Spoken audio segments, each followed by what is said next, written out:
Welcome, Devils and Demons. This is Between Nerds Podcast. My name is Drew Philip Elias. I am the co-host of Between Nerds Podcast, and I'm here with my other co-host, Mr. Aldo Mendez. What's up, buddy? What's up, nerds? How your stinky asses doing today? I hope you guys are, washing yourselves. I hope everyone's freshly bathed. Yes, sir. Yes, sir. Because, we're starting this new episode, and we're almost fucking at the end of this month, which means February is coming up, and we're about to cry.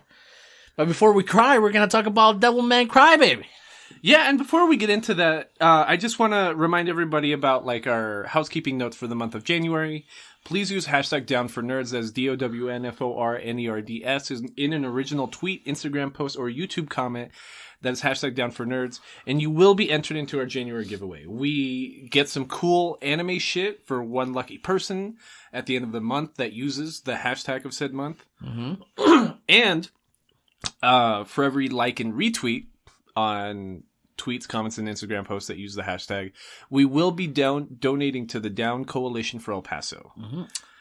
And last time off the mic, we were talking to our friend Jacob Banuelos, and we might have a partial, quote unquote sponsorship. He said not to use the word sponsor. Because we're doing this for nonprofit reasons. We don't make anything off of this podcast. I feel like a lot of times when I tell people that contribution, right. We just like contributing to our community, and we're trying to foster said community. And I feel like if I'm talking to my barber or people that aren't used to being a content creator, they think digital media is all income all the time, even if it's something small, because that's all a lot of people hear, you know what I mean? Or you get on YouTube, it seems like all the YouTube channels you're actually that are available to you are making money. And we're doing this to, hoping you guys love it, because we like what we do. We like talking shit, and through this media, through this kind of pop culture shit that we got going on here. But we've never made a cent of anything. Yeah. Ever. Yeah. Ever. Even when we were giving away to nonprofit organizations, that's our money. We get you to use the hashtags just to create discourse around the podcast and get awareness out for whatever it is that month, the Down Coalition for El Paso. And then, but there's no personal gain here for I or Aldo. It's just a reason to hang out on a Saturday and discuss Japanese cartoons, really. Yeah, and some other media, but yeah, we're gonna be. What episode is this? 79? 79, yes. 79. Holy shit! What the fuck? I think we might have made a mistake and not number us 76. I was looking at the episodes the other day. Oh, this one did come up on Apple Podcasts as 77. The last one came up as 77. So this is 78. Okay, yes. This is 78. Yes, but, fuck, we've been doing it for so long already. We're almost gonna hit our 2 years. We've almost been doing this weekly for 2 whole years, bro. That's insane. I was gonna say, remember when at the beginning when we came out with the idea with, using a hashtag, using some way to connect the community along any nonprofit organizations, we're like, bro, what if we get 100 likes? And we have to give some money. What if we get 500 likes? We've never gotten close, which we'd love to. You know what I mean? We would love to be giving away $100 a week. Because you guys can see the likes. You guys can go in there and you guys can be like, you know what? Let's see what donation they made. How many likes they got? Yeah, it's gonna relate to each other. Right.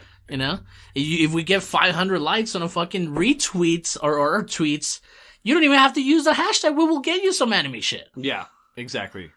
And is that all it for just make sure to if you do listen on YouTube, hit a like, subscribe. Oh yeah, anything. Notifications. Yeah, everything. We usually mention it at the end, but we'll mention it at the beginning too. Please, if you have any questions, comments, or concerns, hit us up on every social media handle is Between Nerds. YouTube Between Nerds, one word. And email us at betweennerdspodcast@gmail.com. We will read it here. We will read it on an episode. Anything that you have to say about past episodes, it's cool. We'll touch that shit down on the Nerd Down. Absolutely. As we finish our meat of the episode. We've loosely talked about we were talking about a little bit with Jacob, recouping old episodes, because we mentioned it a little bit when we were recording last episode with Jacob Banuelos that we're talking about Haruhi a little bit. And then me and Jacob were continuing the conversation at his card shop, TCG Battleground, on Zaragoza here in El Paso. And we were just talking about, I was discussing my viewpoint about, modernism periods when it comes to like anime. Like, and we both kind of came to the agreement that The Melancholy of Haruhi Suzumiya is peak modernism in anime. Mm-hmm. Like it incorporates so many themes that were like loosely tied to like different genres and well executed. And it was so like great at the time that you can see like a ripple effect from anime there onwards. Like everything, not everything, but a lot of things you can see like remnants of Haruhi everywhere. I still have dreams like of the loop, bro. Of the 5-episode loop. 8 episodes. Yeah, 8 episodes, dude. It's absolutely and so where I'm getting with this is Jacob is already talking about maybe possibly coming back to talk about the Haruhi movie, which when we did it for like episode 2 of this bitch, like back when Lloyd was still recording with us frequently, y'all hadn't seen the movie. Like I think you, Aldo, like you were running late with work. You were working a lot at the time, and I think you watched the main series. You watched the Endless Eight and all that, but I don't think you got to the movie The Disappearance of Haruhi Suzumiya. I believe I did. Did you? Yeah. Do you remember it well? If you start talking to him about it, yes, but it's about how the continuance of the story, it never happened, so how do you end up going to a different school than the Oh, you did watch it. Yeah. Like Kyo's essentially in like a different universe where like he never went to the same school as Haruhi. Correct, yes.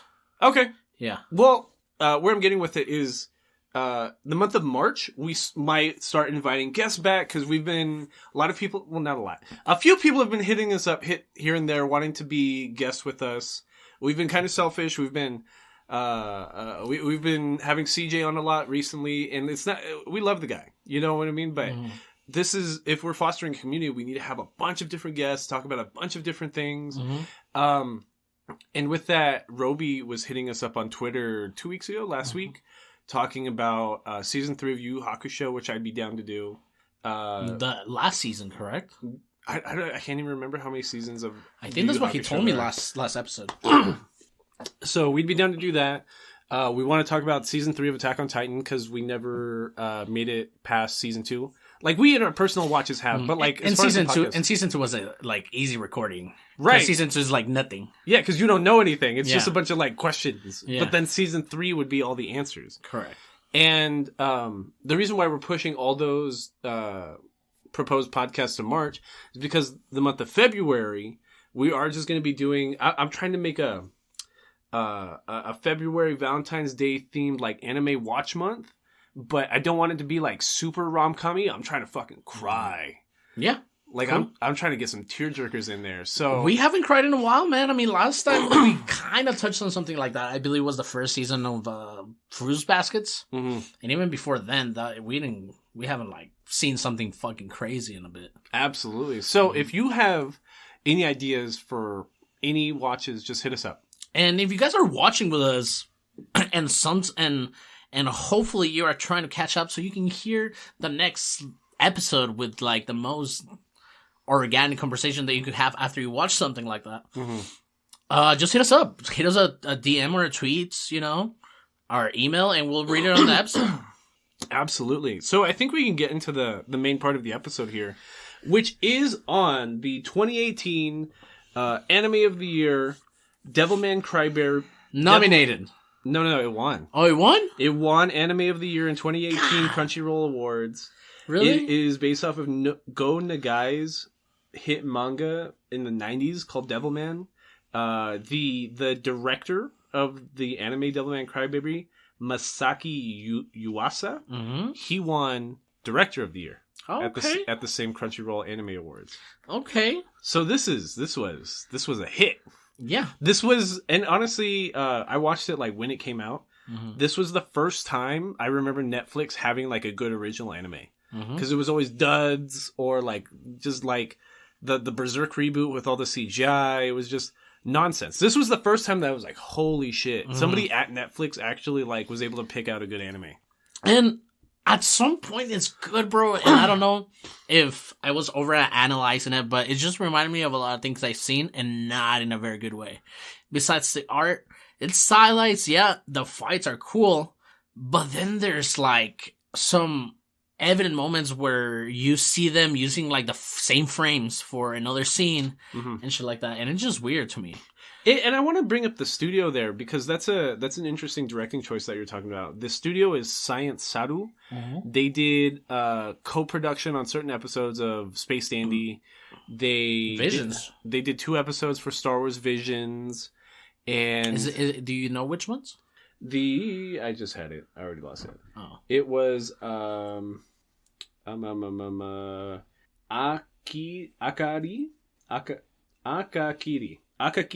and T0B1. So okay, T0B1 was the one with the little boy with that Mega was Man. Yeah, with Astro Boy. Yeah, the little robot, but he was a Jedi. Yeah. That shit was tight. That shit was super tight. That one was really good. I remember, and that one was really stylized too, because the art stood out there a lot. But not as much as this. No, it's because the art style in Devilman Crybaby looks like... It reminds me like of FLCL, like background animation, the whole time. And also, if you allow me the fucking... what is it, the one with a snail? Bakemonogatari? Yeah. Yeah. Like the background animation, but always half front. Yeah, I see that a lot. I see the FLCL comparison when it comes to like the character designs and the character modeling, but I think it's by choice. It looks very 90s. Like it looks very modern, stylized, but the design's clearly 90s, which is when Devilman came out. This is the second time that they've attempted to make a Devilman anime. Mm-hmm. The first one it's just bad. Like the technology in the 90s like literally couldn't even do what they wanted to do. And the animation, I guess it's fine because they give me a payoff in the fights. Or like the club blade scene in the first episode. That's just bonkers. So you don't like how it looks? I don't like how it looks like 80% of the time. Really? The big heads, the long 90s arms, like the non-90s like legs? No, man. Only in a few instances. But like whatever is in movement right now. Oh, sorry, I'm talking away from the mic. But like right now, I mean, when they're having dinner, nobody's really doing a lot. I really like that, but everything else that is in motion, that it's not a Devilman fight, it looks assy. I like how it looks because it trips me out a little bit because it feels intentionally not perfect. Mm-hmm. Like even if you look at like a profile face, especially during like a high energy scene. If the face is in a lot of motion, it's like they didn't even round the face properly. Like they didn't even outline the character model right. And it looks like somebody just quickly just drawing like really strong straight lines. And it makes it gives like it gives you like this fear almost because it doesn't look right. Mm-hmm. Especially once the actual like devils and Devilman start being introduced. Their faces and their character model almost looks like fluid. Like they didn't even... Like somebody wasn't even trying to copy the same character every time. He was just drawing a different shape for every frame. Yeah, I get you, but then again, it feels lackluster to me in the animation sometimes. And like I said, the demon fights are really good. But I also heard that one of the first studios that was going to pick this up was going to be a hentai studio, and it was supposed to be an 8-episode series. Which I completely get, because when I watch this, it's like, this seems like I'm just watching the plot to a porno. You think? Yeah, dude. It's, the kind of thing that I've been asking for recently, right? So I've been bitching a lot, because, especially, like, in Plastic Memories last week, we've been getting, like, really juvenile, like, writings. And it's not that I feel like Devilman Crybaby is even, like, really all that lewd or all that... like sexualized, really. It's because the sex isn't about the sex in Devilman Crybaby. Like there's no even like attraction between any of the characters. It's more like I have to own you, I need to dominate you. Yeah, or it's demon raping, which is kind of the same thing because if a demon's gonna like eat your soul and take you over, then like it raping you is it taking you over. And the creator, big fan of Berserk and Neon Genesis Evangelion, he said that this inspired it. It feels like Neon Genesis Evangelion a lot. And that's what I'm saying. Is it really good, or does it just remind me of something that it's good? I think it is for different reasons. Like, I saw... What did I see? I think it must have been on our anime on Reddit. Maybe a week or 2 weeks ago. Somebody made, like, an interactive map full of like bubbles and names of anime. So in said bubble, it'll have like the big names of that genre or that subgenre, right? So if this was in a bubble on this map, Devilman Crybaby would not be the main title in that genre, that subgenre. It would probably be Neon Genesis Evangelion or something like that, which I think is fine. Like, I don't think everything needs to be the end all be all original. And I think that's where like a lot of discussions I have with anime nerds, I have this argument with Jacob at his shop sometimes, that like nerds will not let you like a certain title if it reminds them of a different title. Okay, I get your point. That's not saying what I think you're saying. But... Yeah, because I'm not saying that at all. Because we talked about this before, and you said like, you know what? It just turns very crazy like at the end, and the story does start kind of cool because if we break it down, we're following Akira Fudo, who is great name. Yeah, that's a fire fucking anime name. Akira Fudo is fucking pretty dope ass name. And we're following this geek who's in the track team, and we have very, like, explicit language, like, oh, look at that bitch's titties bouncing around while she's running track, or, like, look how dorky this fool is, and I don't know, it just seems very raunchy. Raunchy. And, raunchy. And... Well, before you move on from right there, I bitch a lot about how Japanese sensibilities are written a lot of the time in a lot of these anime, because, like... these are clearly sexual characters in Devilman Crybaby, even though the sex is never about sex, which sounds contradictory, right? But in something like Plastic Memories, for example, the characters are almost seen as like asexual, but then like there's so much fan service and a lot of character modeling of just like jiggling tits or something that like you as an audience, it's trying to sexualize these characters that are in these non-sexual circumstances, right? Devilman Crybaby feels the opposite, but Akira Fudo in the beginning has that old school Japanese sensibility I'm always bitching about. He's like, oh, I can't look at the hot girl. Oh, don't talk to me about... She'll never go to prom with me. She'll never... Yeah, like really shy, loser, nerd kind of thing. And then he goes to a fucking sex party. It's wild. It's wild. Because it starts super boring and like... I wish they had more time. It really feels so rushed. It's only 10 episodes. Yeah. I really feel like maybe if it just had the 2 extra episodes, it'd be so perfect. And they could have flushed out a lot more like in the devil thing, but it's just turned into one thing and turned into another thing, and it ended with another thing. The pacing ramps. Like, have you ever seen a logarithmic function, like, squared on a graphing calculator? Yeah. But you know what I mean, right? It's just like... 2 is 4 is 8 is, you know what I mean? Like it logs up and like parabolas and yes. Think of a parabola. There you go. That is the pacing scale for Devilman Crybaby. Quadratic formula. Right? Yeah, exactly. Yeah. So you're just starting to ramp up, and it's going up logarithmically. Okay. So by the end, the pacing is breakneck. Like 3 minute in like by the minute mark, it's changing, and it's just going and going and going and going. And you only get, like, a few episodes to breathe in the very beginning of Devilman Crybaby. 10 episodes, by the way. 10 episodes. The weekend it came out, when it originally came out in 2018, I remember I was super excited. The whole, like, anime nerddom, Reddit, Twitter was going ape shit about it. Oh my god, it's gonna be the craziest anime ever. It's gonna be the craziest anime ever. And, like, when it came out, I was kind of inebriated, and I just sat down and watched all 10 episodes. And like, I was like, did I really? What was the plot? Like, I'm trying to have a conversation with myself. Like, what the fuck did I just watch? And I couldn't. Like, so later that week, maybe like 2 days later, I had a second watch through.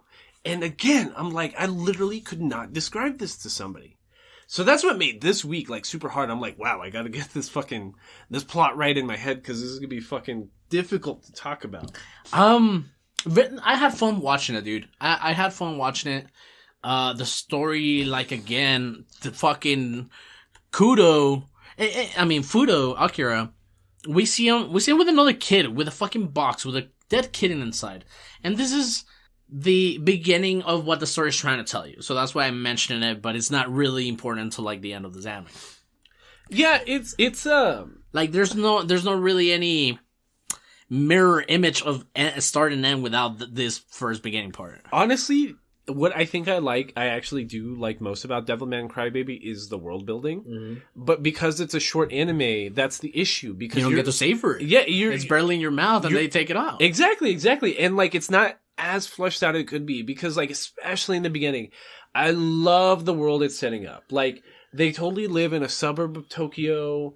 There's a rich best friend who's basically fucking Elon Musk, like out here busting out on bikes and Maseratis with darky ass clothing on, with a full AK on him at all fucking times. Yeah. And the character model for him is like Rio. For Rio is like a metaphor in and of itself, because he's blonde hair, blue eyed, wears all white always. But he ends up being like the worst fucking person. Mm-hmm. And Akira, spoiler no spoilers, he gets like possessed by a demon. His character afterwards is like dark eyeliner, gray, greenish skin almost. Like he looks sick. And just like long, pointy hair. He grew fucking 2 feet. Yeah, he's a fucking emo kid from like one scene to the next. Because in this first episode, he reminds me of Legoshi. Yes, exactly.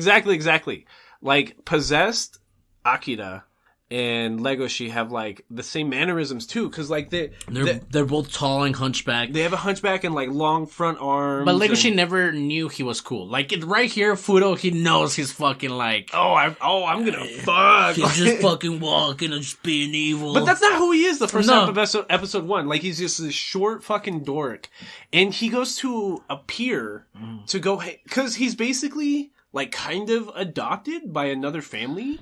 Because I never really understood what setting they had in the beginning, and that's what I was wanting to talk about, like the box with an almost dead cat.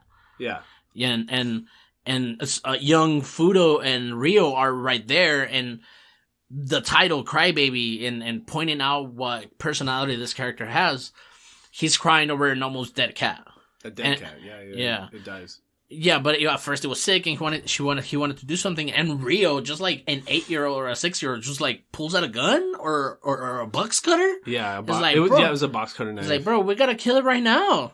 I don't know. It just reminded me of like that one movie with Macaulay Culkin that is not Home Alone. One that he said Evil Child. That's the only one I've ever seen. Yeah.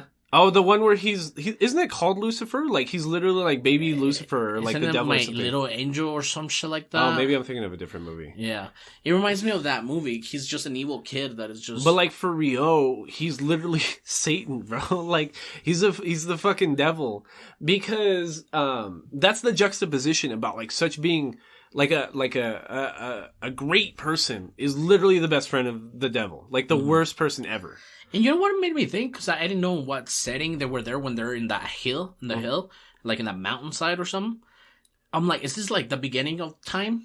No. No, right? It's the beginning of something that... But it seems like that. Something I don't like is that the establishment of the relationship between Akira and Rio is never really brought up. How the fuck is this billionaire kid the best friend of a child of a bunch of like accomplished doctors, and they're left alone to hang out by like a seascape on top of a hill all the time? I don't understand how they actually met, and it's never actually discussed. Because the thing about Akira is he's like the prolonged guest for the Makimura family. Like, his best friend is Miki, the daughter of the Makimuras, and Akira's relationship is the Makimura mom was Akira's mom's best friend, and Akira's parents are like groundbreaking physicians that are always traveling. So since they were like never home and they had a whole ass child, they basically just like lent the kid off permanently to the Makimuras. Mm-hmm. So there's a scene on a pier in episode 1, which I love. It's so like, it stands out so much in my memory. And it's Miki standing on the pier, talking to Akira, right? And he's just a dork. He's a nerd. And they seem very close, and he clearly likes her, but he's a fucking loser. And then out from like the top of the pier come like this group of like 4 or 5 like like thuggish kind of guys is how they want you to think it is. And they're just rapping. There's like in the first like 4 episodes, there's like 4 or 5 raps at the beginning of like every episode.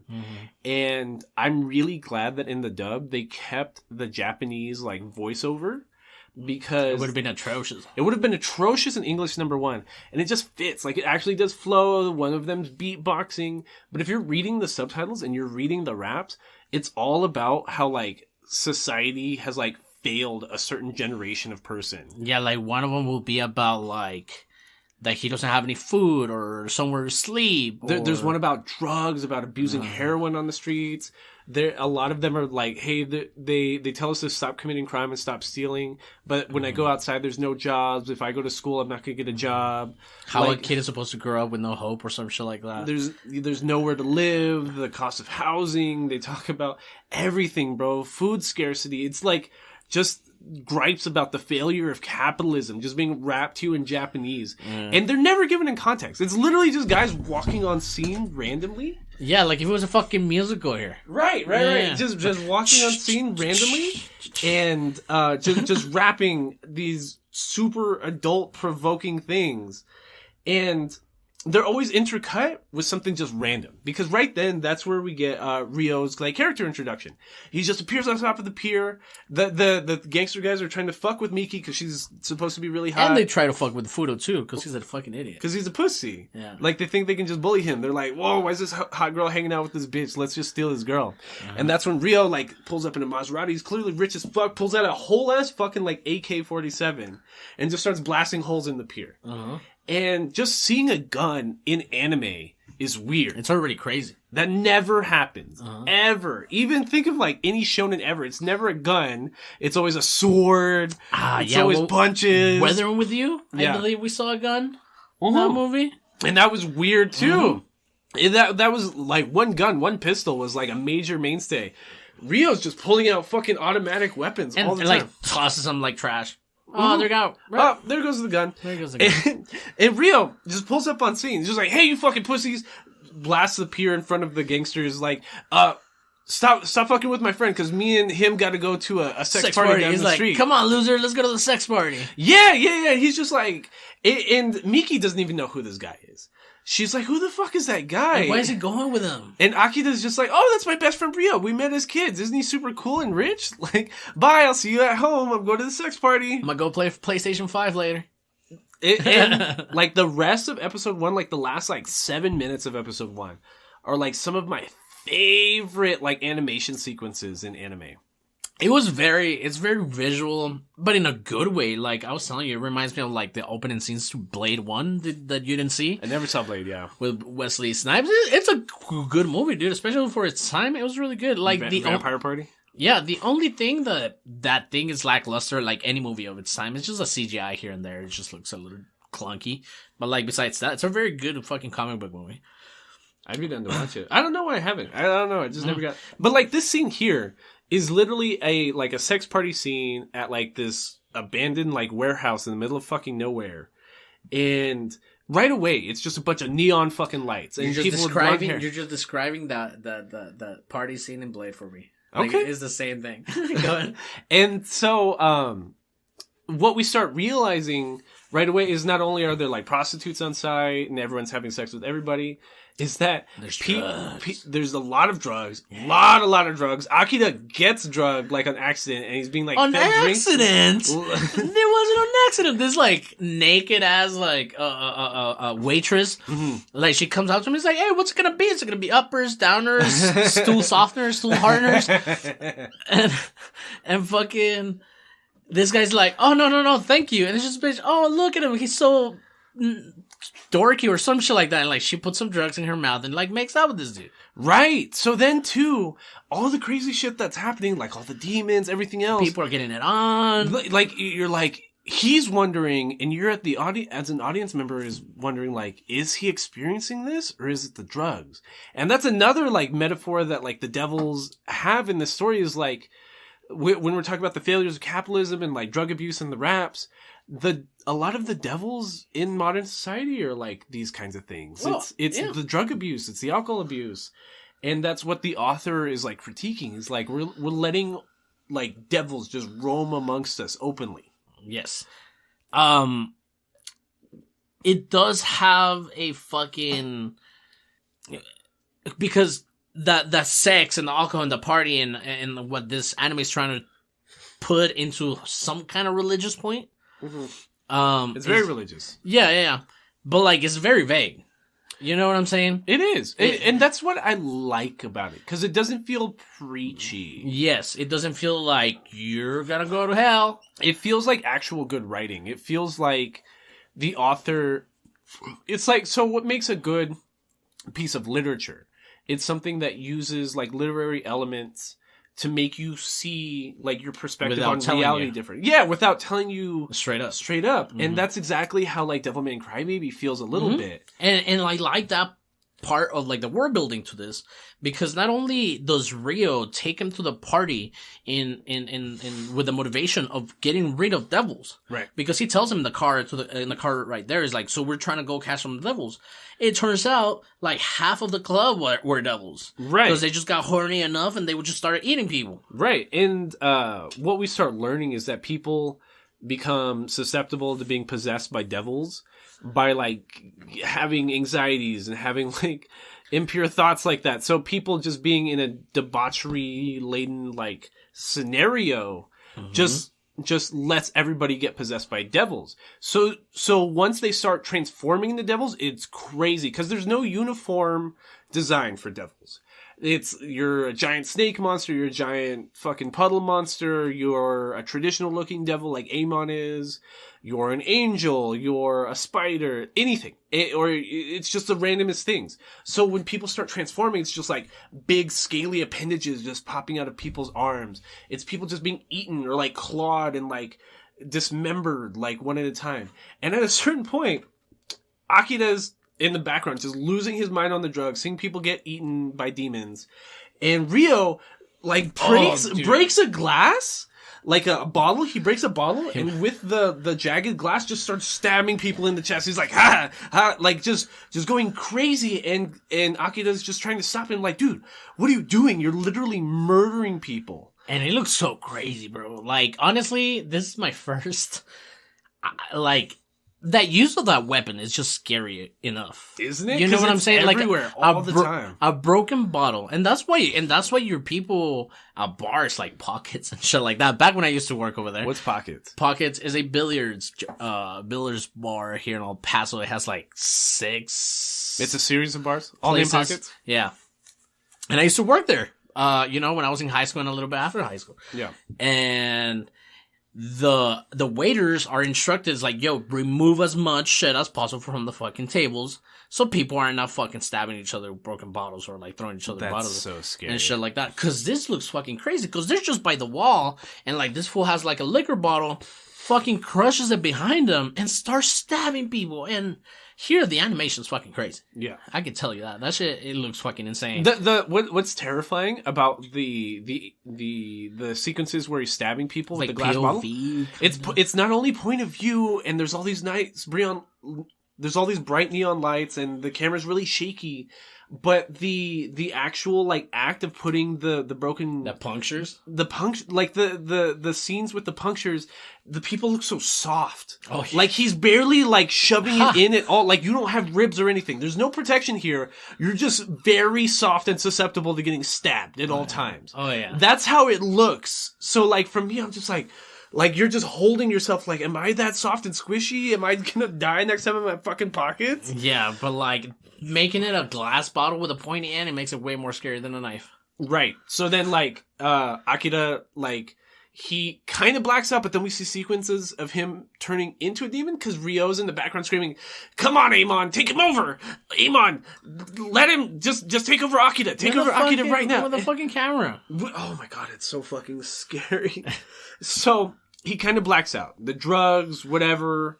And that's like the end of episode 1. So you're not sure. It's on Netflix, right? So it just starts playing one episode after another. But you get like a 30-second sequence there where you're just like, was it a dream? What did it actually happen? What's going on? Because he wakes up fine. But we find out that he actually was taken over by a demon named Amon. So now he's a devil man. And we start seeing like flashbacks of last night, right? Like when people start reminding you about last night, and you start remembering things that happened like while you were drinking. Yes. Like when you brown out. Yes. Yeah. Yes. So that's what's happening to him. Like he starts thinking about it more and more, and he's imagining himself turning into a demon, killing other devils that are killing other people at the sex club, and he's crying about it. He's like, I have to protect these people, but I don't want to kill anybody. Mm-hmm. He's just sobbing and sobbing and sobbing. Because the theme in Devilman Crybaby is he's like the biggest empath in the world. That's why it's Crybaby, right? Like, he's not overly smart. He's not... Tanjiro character. Right, but like, more justified and like forthright in what he does, because Tanjiro's the biggest empath in the world too, but him, like Midoriya in My Hero Academia, they question everything. You know what I mean? So it's like, do I have to kill this demon? Like, oh yeah, I get you. Do I have to do this? But he's an actual person and has thoughts and feelings. Like Akira very rarely questions when he has to kill somebody, or especially devils. Mm-hmm. And he feels very righteous in what he's doing. Mm-hmm. Like, yes, he's a devil. Yes, he's like the champion, Amon, the demon of demons.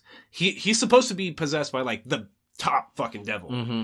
But he becomes a superhero, kind of. What's the ghost catcher anime that we watched? Jujutsu Kaisen? Yeah. Something like that. Yeah, exactly. Mm-hmm. Oh, for real. It's just like that. Wow. Yeah. I didn't even think about that. I just thought about it. I didn't think about that at all. Wow. Yeah, so it's the plot to Jujutsu Kaisen. Yes. And he's basically a superhero. And he's got to go back to high school. Mm-hmm. But like he can transform into a devil, but his core body, like his human body, has changed itself. Like, he's hungry all the time. He's a lot stronger. He's like fucking 7 feet tall now. Mm-hmm. He speaks clearly. He has a big bulge now. That's dialogue on the fucking anime. Like, so this, one of the scenes is like...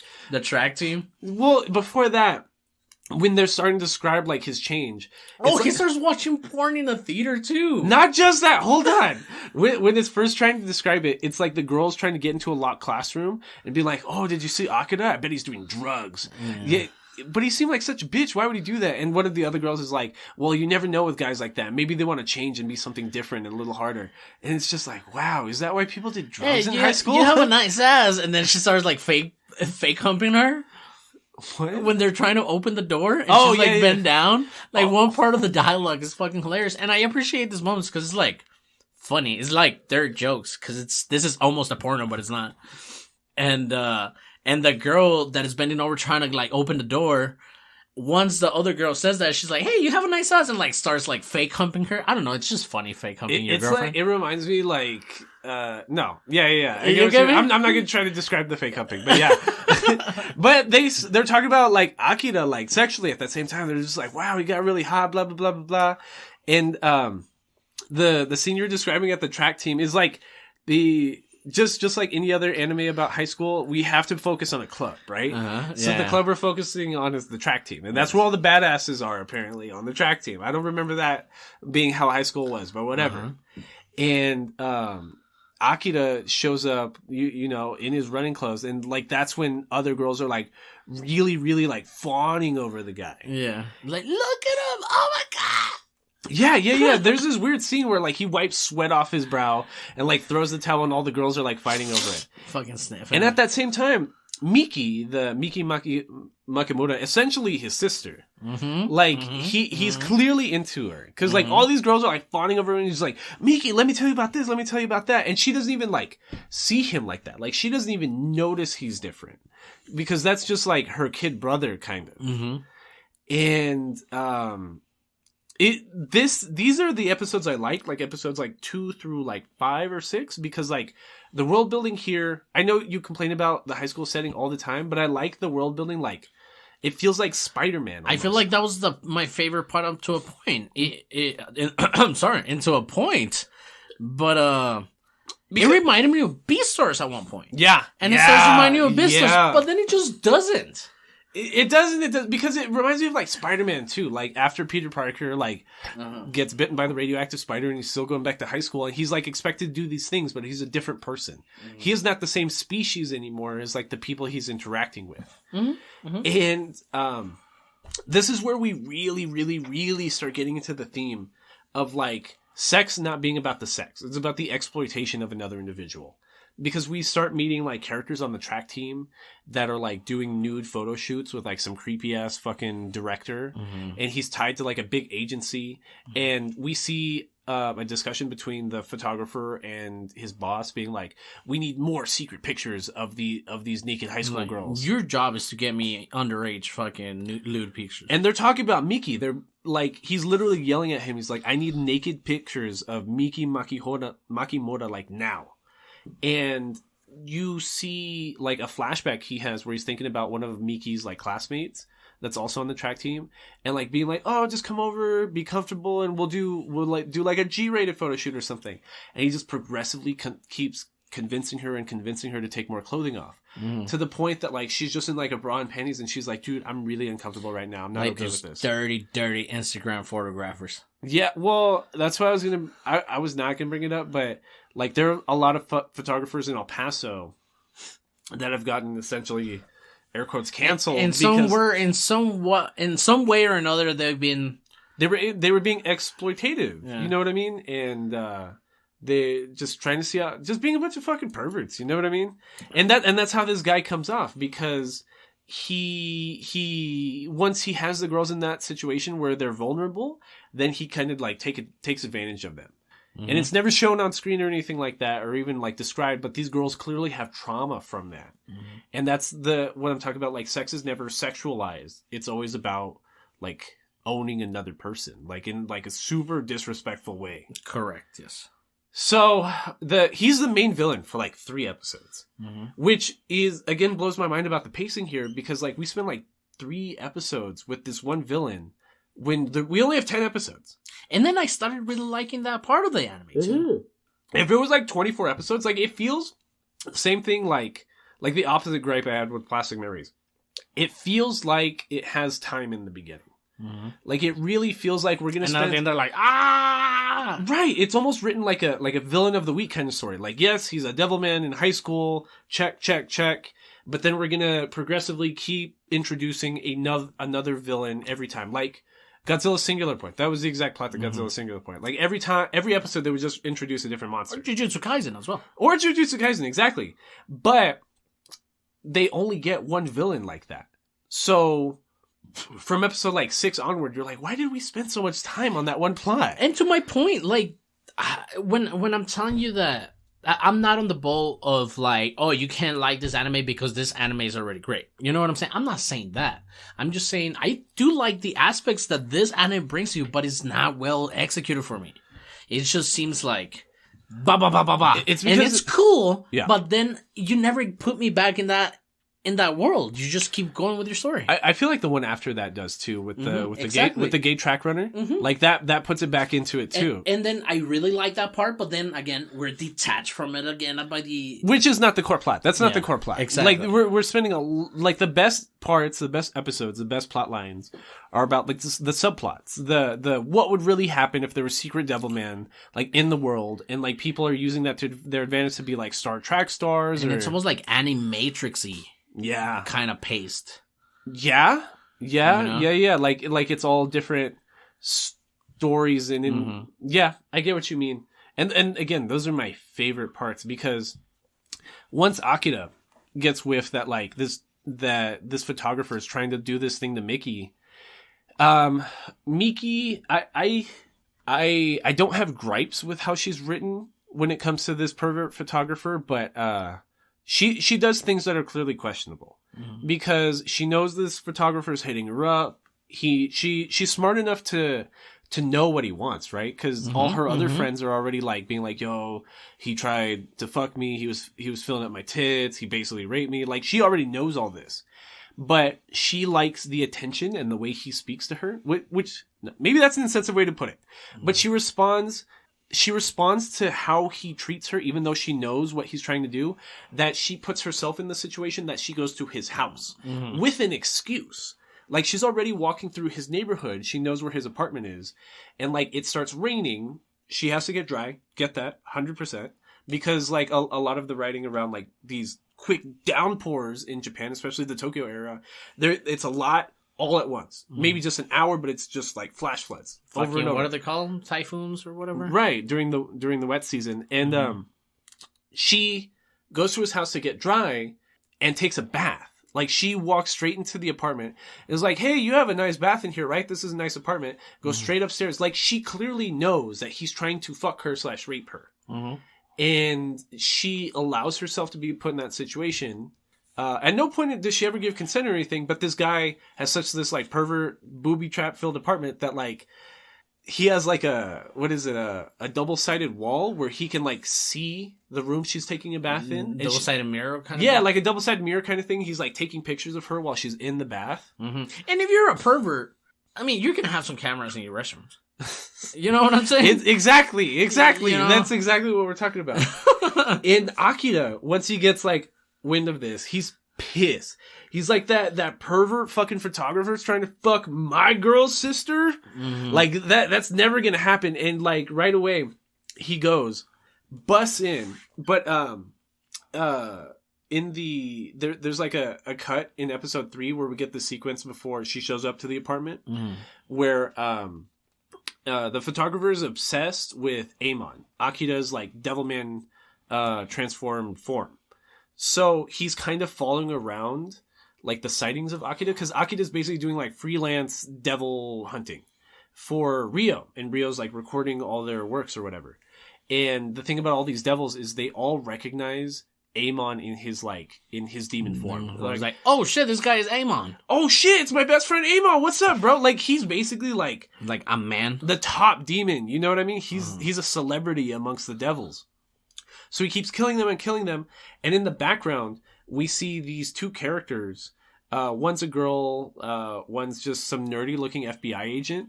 And the girl's being like, why hasn't Amon tried to find me? Doesn't he know that I'm his mate? Like, we've been mates for eternity at this point, for like millions of years or whatever, however she puts it. So, Akira having control of his human heart while still being possessed by a devil is an oddity. Especially in the beginning, because all these other devils we're meeting, as soon as they're, like, possessed by a devil, they lose all their sense of humanity and they're completely taken over by, like... Yeah, it's like the whole Venom symbiote fucking thing. Right. Except more absolute. Like, you know, like... Well, yeah, that's what happened in Carnage. Like, in Carnage, they completely fused. Right. You know? No, I'm saying one or the other kind of thing. Oh, yeah, and then fucking, what's his name? Fucking... Eddie? Eddie. Like, he's not completely fused with Venom. Yeah, so it's like that. So, this photographer... Sorry, I'm a nerd. Well, no, I know what you're talking about. I agree with you. What I'm talking about, though, is that Amon's killing all these other demons, and this female demon clearly has some kind of connection with Amon. So, when Akira... he shows up to the photographer's apartment and, like, confronts him, and it turns into, like, this whole different thing, because you think it's going to be about Akira possibly in devil form, like, killing this pervert photographer. So for a second, you're like, whoa, but he's supposed to be such a really big empath. But what it turns into is the female devil, which was supposedly the mate of Amon, like, is trying to bring Amon out, so she possesses Miki. And it's then, like, in this possessed form, she in Miki's body, she's looking at Akira and being like, yeah, don't you like this body? She's so hot, right? Like, she's got tits. Don't you want to... There's a lot of shots of her ass and stuff, and they're like... Because at one point the demon finds out that Fudo, Akira, is coming as Amon, right? And they want to beat him. So that's the way to sneak into him or something like that. Right. So... trying to bring out Amon and trying to, like, sexualize Miki is what turns Akira off. And he's just like, no, Miki wouldn't act like this. She's not like that. And so he sucks him out of her. Right. This is like this fight is one of the most famous fights in, like, all of Akira, because he, like, sucks the female demon out of Miki. They start fighting in demon form. After she crawls, like, naked through the city, fucking weirdly. Right, like, super possessed, super creepy. But the demon that was possessing Miki and Amon start having sex in the air. because a lot of the episodes start with Akira waking up from like a wet dream or something. You know what I mean? Like he's just like 16, a demon, and like just fucking horny. Splooging. Right, and he just keeps waking up to these wet dreams. So when he's in demon form in this fight, it almost feels to him like he's in a dream. You know what I mean? So this devil that totally wants to fuck his devil, he just kind of starts letting it happen. He's both trying to murder her and like clawing her back out and like gashing her wings and like about to rip arms off, but like having sex with her in the air. And I remember this being one of the scenes that was just like all over Reddit at the time, all over Twitter, and just people being like, this is why like Devilman's garbage. This is why no one should be watching this. And cause this is that scene out of context that seems like some like gross, fan service from like hentai, like you were describing, or something like that. Mm-hmm. But it's not fan service in context. It's supposed to be like him dominating this female demon that tried to hurt his girl. This is his revenge, is trying to dominate this female demon. And again, back to some things that I was reading about the creator. He took like inspiration from Berserk and NGE. And I feel like when we talking about Jujutsu Kaisen in that episode, I did say is like, you know what? This irks me a little bit because it's things that I've seen, but I took it the wrong way, because I do like how Jujutsu Kaisen compared to Devilman Crybaby, they deliver it better. Right. Cause Jujutsu Kaisen... You didn't like Jujutsu Kaisen. No, I know, but that's what I'm saying. Like, and that's what I'm saying right now. Like, I took it the wrong way, because in the way that they did deliver me Naruto, they delivered me, what's the other one? Bleach. And all these like classic shonens, compared to Devilman Crybaby, they did a good job delivering it. Because if you told me, oh, I'm planning to watch Naruto, go Bleach, and whatever the other animes we mentioned on that episode of Jujutsu Kaisen, but I feel like, oh, if you want to get an idea of what all those are, watch Jujutsu Kaisen. Right. You know what I'm saying? Yeah. But here, I would rather you watch Berserk and NG separately.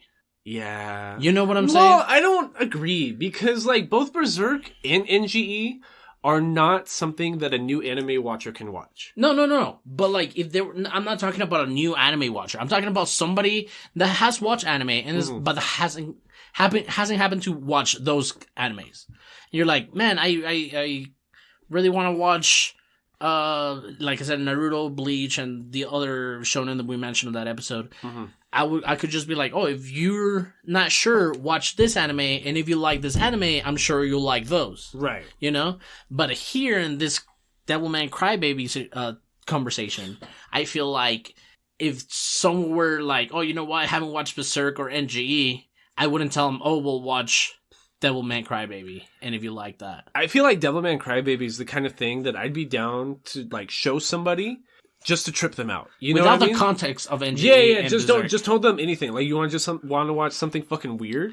Mm-hmm. Just show them episode 1 of Devilman Crybaby, and they'll just be weirded the fuck out. Mm-hmm. And I think that's what's so dope about it, because like it's literally a rape scene between devils in the air, and from then on, like Miki's clearly the love interest here. Like Akira was even the one that approached her, being like, he grabbed her phone while he was talking to her and was like, what does this pervert want from you? What is he doing? And Miki thought like she just saw him as a brother. She thought he was being like overprotective or like jealous even. So she was really weirded out that he was even acting like that. But he was able to like essentially protect her from like being exploited by this photographer guy. Mm. So if Devilman Crybaby has like mini arcs of sorts, like this first mini arc is with the photographer, the second like mini arc here is about a track star. They call him like the super high schooler or something like that. This the guy, Beastars. I'm sorry, no. Exactly. Oh wow, I love Beastars. I love Beastars so much. Quick side tangent before you keep going. Man, I would love to put our video and just get into I don't know, look how to edit video into sound or something like that. But it will be really funny because we do take restroom breaks, you know, and we just had one. And not only that, our friend Christopher James is on live audience right now. But I don't know. I do want to put the video on YouTube, at least gives people something to watch. Hey man, I'm waiting for you to figure it out. Because we tried before. I remember I spent like a whole week trying to figure this out. And I couldn't figure out like how people are both simul recording like video and audio. I literally don't get it. Either we need a better camera than our phones. No, it's not only that. So like if we have this Blue Yeti, they have a nice webcam that they're hooking up to like a computer, and then they're hooking up the mic and the webcam or the video, whatever. Like some are using a whole ass camera, and they're using the audio that they're recording during the video. So then they're just simul-cutting the video. So they're just plugging their mic into their cameras and then using that file? Right, and we were kind of using like a half-ass like audio method at the time because we had a separate mic hooked up to your phone. So we need to get a better camera. A camera, or like it's because our Macs don't even have enough USB-C ports for this. So we would need a way to like hook up our Blue Yeti mic to the video source at the same time. Yeah. And we have to record that also in Audacity, our podcast software. Well, at that point, we'd probably just stop using Audacity. And just upload that audio file? Right. So we would... or... I don't know. But we need I literally don't even know. We need the edits for like just the podcast sound. It's we need hard. the edits out. It's hard. It's so hard. I don't fucking know anymore. But we'll look into it, nerds, and we'll put you some videos on YouTube. Please like this, retweet, or do the whole thing. The audio is on YouTube too. Yes, the audio is on YouTube. The audio is on YouTube. And but what you were saying, sorry. What am I talking about? The second arc is about a track star. And like same story that we already know with Akira. Oh, I heard he was fucking loser, and then one day he got like really, really fucking good. And that's being juxtaposed. There's a juxtaposition between a female track star that's at our main school. This other guy is like the best track star in like the city or whatever. So this other girl is also named Miki, but they call her Miko because there's already a more popular, famous Miki who's Akira's Miki, right? Two Mikis, that's fucked up. Never seen that in an anime. No, never. And I think that's kind of tight because that's part of her identity. She's just always the second Miki, the lesser so Miki. Yeah, not so talented, not so... And she has this complex about like our main Miki because like we end up seeing is also gets possessed by a demon, and she lets herself be possessed by a devil so that she can become a better track runner than Miki. But the thing about Akira being both Miki's friend and a Devilman now, Miki keeps recruiting him to do like relays and stuff like that. And every time that Miki number 2 thinks that she's going to beat Miki number 1 in a relay, Akira, as the Devilman, as like the faster devil here, ends up winning. And he beats like all these school records. So that pisses off like Devil Miki even more. And not only that, once they start going to like citywide competitions with the other schools, that's where we meet Moyuru. And Moyuru is the super high schooler, like the end all be all of track runners in the Tokyo region. Yeah. And the thing about him though is that he's been possessed by a devil for a while, like before even Akira has. And that's why he's been such a good track runner this whole time. It's not only that, we're talking about sex being used not to sexualize the anime or sexualize the characters, but it's used to like dominate or to demonize, degrade, to make them look degraded or like violent. It's the violent of sexual natures is talked about a lot, even when it comes to Moyuru, because he's like essentially a sports celebrity in the region, right? And he keeps picking up guys and he takes them home, like fucks the shit out of them all night and then murders them. So, and it's he thinks he's doing it to get out his aggression and his stress of being such a popular track star, but that's kind of an excuse for him to just give in to his devil tendencies.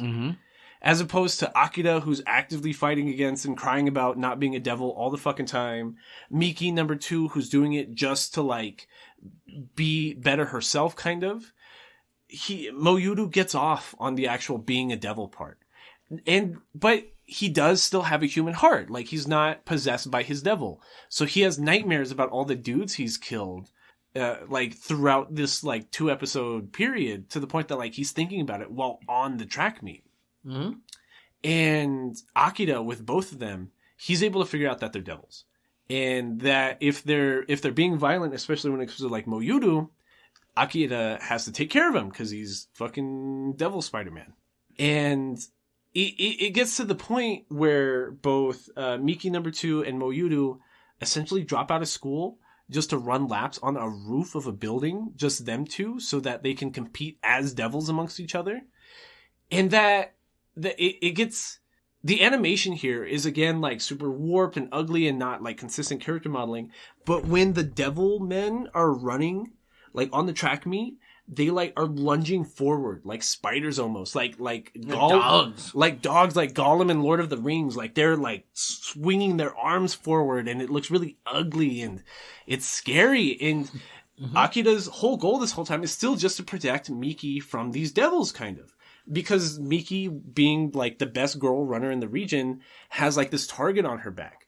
So she can be victimized by these devils really easily. Mm-hmm. And the animation here, again, to my point that I find lackluster, like, to me, the running kind of effect, don't get me wrong, I like the aspect of, like, him running fast, but the way they did it, I don't really like it. I think they just show the sequence of them, like, lunging forward, like the windmill arms, a lot. Mm-hmm. You see that run a lot in, like, a 3-4 episode period, to the point that, like, you're desensitized to it. It was freaky the first time. But now it's just weird. Yeah, now I'm just over it. And from there on out, like, after Akira just kind of, like... Well, because this thing goes into, like, a whole, what you think it's gonna be like a tournament arc, almost. Mm-hmm. It doesn't, because it goes from, like, the track thing to, like, the end of the world. Yeah.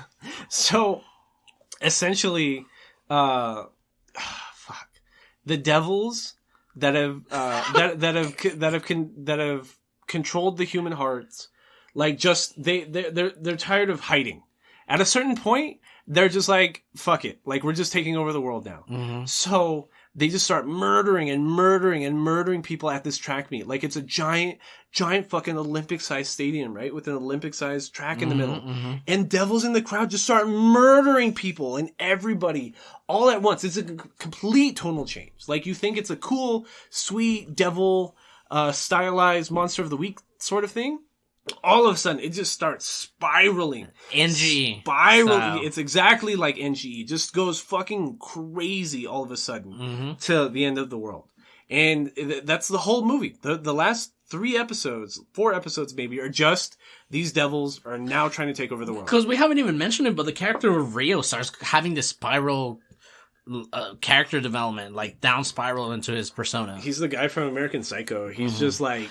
Am I the one that's crazy? Yeah, he's just tunneling down more and more into being, like, a murderer, kind of, and being, like, the worst person possible. Because originally, Rio says that he let Akira get controlled by Amon so that Rio could basically contract Akira to, like, kill demons in the city and be the good guys, right? Like, he was going to be the brains behind the brawn of the devil crime-fighting duo. Mm-hmm.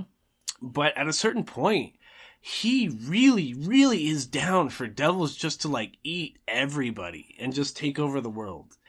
To the point that, like, it gets so bad in Japan at one point that, like, there's a giant, like, white light, like a giant ball of, like, holy light just starts covering, like, the whole Pacific Ocean, like, with Japan in the middle. Mm-hmm.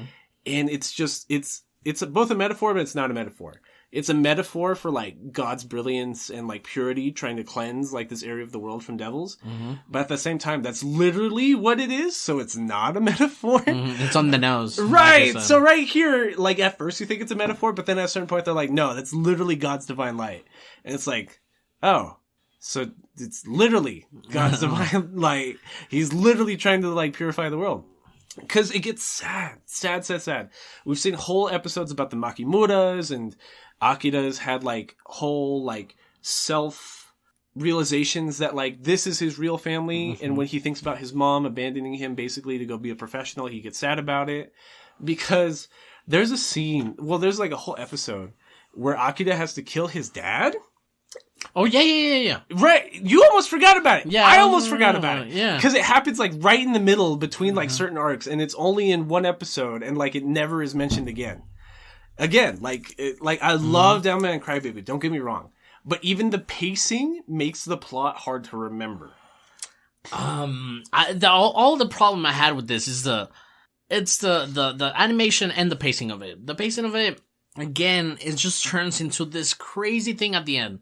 And not only that, but you have like the residual attachment to these past stories that you just heard, but then nothing confines to that, because now we're following Rio trying to be a bitch. Right. Well, before I forget the thing about Akira's parents, I just want to describe it. So basically, like, Akira's parents don't even, like, travel together. They don't even work together. They're, like, being professional doctors in other parts of the world. And they were going to come back to Japan to see Akira. But the dad got there first and got, like, instantly possessed by a demon. And just started eating people and just murdering, like, thousands, hundreds, dozens of people, I guess. Which is a lot. To the point that, like, the devil that took over Akira's dad starts convincing Akira's mom, like, thinking that that's her husband, to, like, meet him up. And so Akira, trying to save his mom, goes, like, to the airport, tries to confront her. And in, like, the back room of this airport or hangar, I don't even know what it was, he finds his dad, who's, like, a demon that, like, takes over his victims. Like, he can mimic their personalities and their voices. It reminds me of, like, D1000? It reminds me of, like, Demon Slayer almost. Like, just, like, remembering all his victims and exploiting, like, his future victims by pretending to be children and stuff. And it's terrifying because it's a bunch of mouths. It's super ugly. And it's also Akira's dad. So Akira, for, like, a split second, he's crybaby. So he's just sobbing. He's like, you fucking killed my dad. You ate him. And now I have to murder you because my dad's about to murder my mom. And it's fucking scary because, going back to the scene where, Amon / Akira is having sex with the harpy lady that was Amon's wife / girlfriend / mate for life. I described, like, another demon that was, like, moving with her while they were trying to awaken Amon. And he ends up being, like, this jealous would-be lover. Because the girl harpy demon thing is, like, bitching to him, and, like, he's friend zoned, essentially. He's the friend zone best guy friend, being like, why doesn't he like me anymore, this and that. He basically propositions her. He's like, well, you could just have sex with me, and, like, we can be mates for life. And she kind of... I'm a guy like me. I'm a guy like me. I'm also a dude like Amon. And she's kind of like, well, but you're, like, a huge fucking pussy. And, like, you're not nearly as cool as Amon. So he, like, is butthurt about that the rest of the time, to the point that, like, when Amon's basically gonna kill her, that's his opportunity to, like, try to murder both of them at the same time. Like, her for betraying him, even though she never did. And, like, to kill Amon for taking his girl, to the point that Amon, pissed as fuck, Akira is crying, sobbing, absolutely pissed. He's like, I just have to kill both of you now. I am literally the strongest demon in the world. I'm just going to kill you. To the point that they merge, and the merging is, it's again sexualized, but it's like they're becoming one. You know what I mean? And he's like a centaur looking thing, like an electric centaur. And there comes a point where, like, when they merge, like, the top half is harpy lady, the bottom half is giant bull centaur thing. And Amon just has to murder them all over again. But now their love, their mating is they consummate. Yeah, they consummate. Like, their fusing was them consummating the relationship, kind of, which is good for the loser centaur guy, but it's just a really weird dynamic. Yeah, dude. Devilman Crybaby is fucking wild. I'm telling you, and it doesn't make me like it more. It's just an experience. Like, it's not about, like, it's nothing something. Like, it's not like my favorite narrative. I can't remember the last time I thought about Devilman Crybaby, but, like, the experience is worth it. Yeah, it is. And if anything, my biggest spoiler out of this, if you haven't seen or you think about seeing it up to this point of the episode, like, this is a big spoiler, but I would recommend it to watch it, but not pay attention to anything. Like, just watch it, just enjoy it. Yeah. I think that's why we're skipping around so much too, because like it's hard to keep track. Like, it doesn't want you to like keep track. It doesn't want you to. It doesn't want you to. It's told in the linear order, not like the Melancholy of Haruhi Suzumiya, where the episodes are randomized essentially. But like Devilman Crybaby is fine with being an experience. It almost doesn't want to be like broken down at the story level. Absolutely, and that was my first mistake. Yeah, a little bit. It's all right. I don't like when we agree all the time. That's no fun. No, but if I can agree with you on anything, is that it is something to watch. Like, it is something that you should watch. But you know what? The fact that I super analyzed anime took the best of me. Something I did want to bring up that I think is crazy about like how devils and demons are portrayed in anime is demons are perfect, right? Like, they're this perfect organism just with a garbage personality, right? It's like the story of Lucifer, right? Like, Lucifer was the most beautiful, smart, strong, capable angel, but like he just had like the worst personality ever. So like that's what that was his falling from grace. That's kind of how like devils are treated like here, and demons are treated in Demon Slayer. Is that there's that maturity in demon bodies and demon forms, and it reminded me of the most recent episode of Demon Slayer. So when the harpy female demon takes over Miki's form doesn't even change because Miki's kind of perfect. You know what I mean? She's got like this perfect like womanly figure. She's really pretty, like all that stuff. But like a lot of nerds like on Reddit and Twitter were pressed this past week in Demon Slayer because Nezuko in Demon Slayer, the sister of Tanjiro, no spoilers, is possessed by a demon. Like, she is a demon, right? Because she got the main demon Muzan's blood like in her, and now she's a demon. Where the story currently is, Nezuko is helping Tanjiro in a fight with one of the upper pillars or whatever they're called, the head demons. The upper moons, thank you. But when she comes out of the box and she's in like full demon form, she's got like giant fucking One Piece tits and like I seen it. All this other stuff. But a lot of people were mad about that. They're like, why are they sexualizing Nezuko? Why are they fan servicing Nezuko? They're not fan servicing Nezuko. Demons are supposed to be peak humanity. You're supposed to be a better human than even humans can be. And we all know the big titties as a sign of perfection. So, but that's why it's happening. That's why, like, Miki is treated as super hot and over-sexualized. It's not even because they're, like, sexy. They're just, like, the perfect being. If anything, you're sexualizing it. You know, they're sexualizing it, whoever is like, you know, like, fucking, we were talking about this earlier, like, Tucker Carlson is like, so the fucking green M&M, huh? Honestly, I think after Tucker Carlson gets all pressed and weird about like the green M&M not having her go-go boots anymore, I just think it's funny. All the tweets on Friday were like just making fun of like people that are sexualizing this fucking green M&M. It's just like, and you can sexualize anything. The world was better when the green M&M was a thought. Yeah, and you can sexualize anything, but like here it has a back of the meaning, but like the anime creators are also putting you in the spot deliberately. Yeah. You know? Again, it's trying to make you just think, you know what I mean? Because once the demons start taking over society, even like immediately before that, we get like this Last Supper kind of dinner from the Makimoras. The weirdest thing about the Makimoras is that they're Catholic. They are super, super, super fucking Catholic. It's like a gun in anime. Right. You don't see Catholics very much. When was the last time we saw a Catholic person? The lady at the bar, that was a bartender that she had a cross across her neck. Which is super weird in Japan. You know what I mean? Like, it's not the biggest religion in Japan by any means. And me and Karen saw the most recent, Scream movie. Like this past Was weekend. It good? It's not amazing. It is what it wants to be. It's entertaining. You know what I mean? It's supposed to be just a entertaining slasher movie, which is what it is. And it even makes fun of people that want it to be something else. That's like half the movie is just making fun of Scream for not wanting to be anything but Scream. But what point was I trying to make? That you watched this movie? But what point was I trying to make with that? It's Catholic. Oh, I was literally telling Karen while watching the movie, I'm like, the scariest stories are all about Catholics. Because the way, like, Catholics treat demons and, like, Christianity is so, like, terrifyingly absolute. Good old like, the Catholic guilt, bro. It's, like, just Yeah, exactly. And fear. It's just streamlining the book of Genesis to the point that, like, it's terrifying God people. is evil! Exactly. So, like, especially when it comes to demons and devils, stories about, like, Catholics, that shit is scary. Is the metal Jesus stories. Exactly. Catholic Jesus is metal. Is metal as fuck.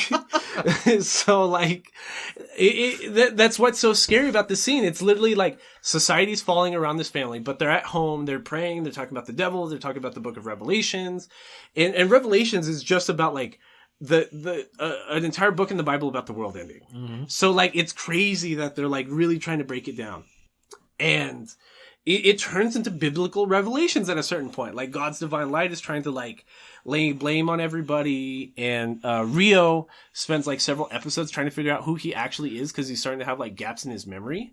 So some of those gaps in memories are about him doing research on devils and how he learned about possessing Akira with Amon and stuff like that, and certain, like, college professors and other stuff like that, to the point that he travels to, like, some ancient civilization in South America and is looking for something he dug up.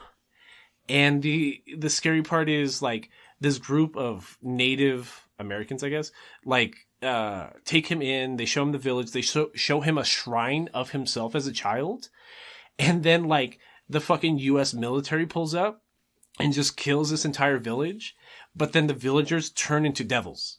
And again, like, we haven't understood the plot for, like, a whole episode at this point. We're just like, what the fuck is happening? Like, what the fuck is going on? Not making any connections to whatever the fuck we're watching. Right, like, we went from, like, gay high school Devilman to, like, just human society is all fake because Lucifer was a devil in South America this whole time. We get international here. Which is like, what the fuck are we talking? So, society's crumbling. Miki has a younger brother named Taro.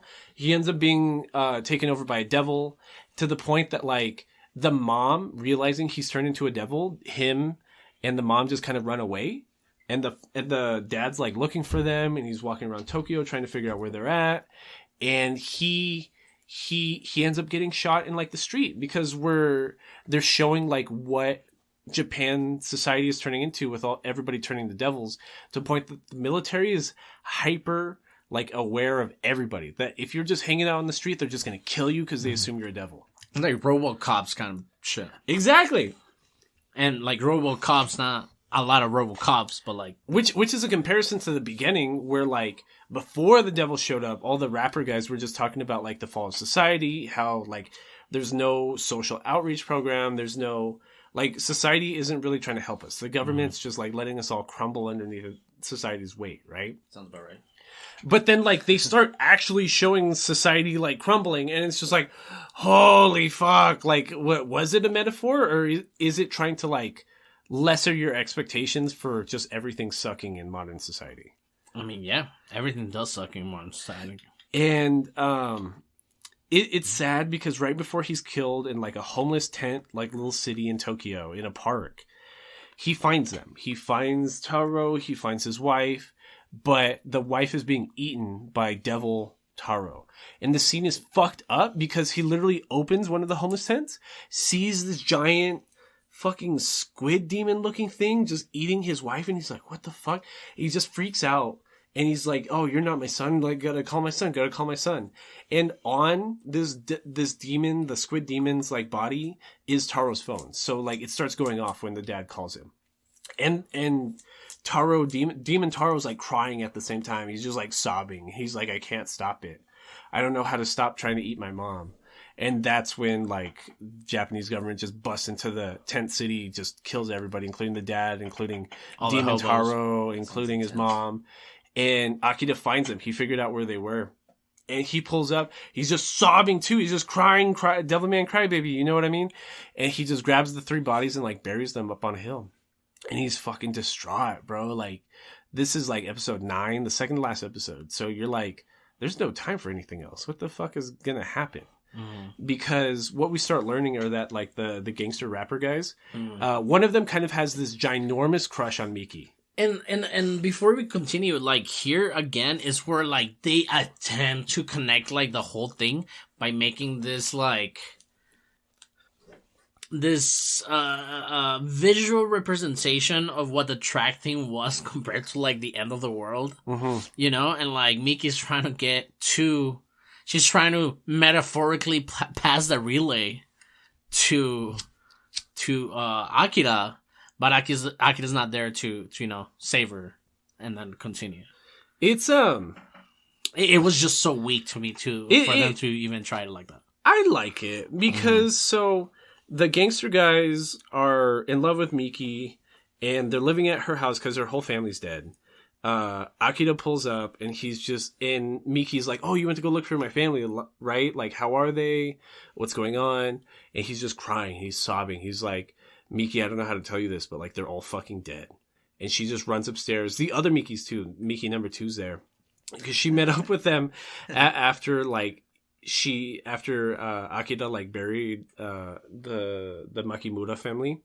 And it's immediately from there. After Miki finding out that her whole family's dead, Rio ends up on like national state broadcasted TV, and it's like emergency message, gonna play every hour from here on out, like for the next 24 hours. And it's just Rio with a scientist being like, yeah, we understand why devils are being created. They're being created by humans that are on the outcasts of society. These are like losers or people that don't fit in with regular society, and that's what makes them susceptible to being possessed by demons. So if you see anything like that, if you know anybody like that, kill them on sight. Everyone's suspect.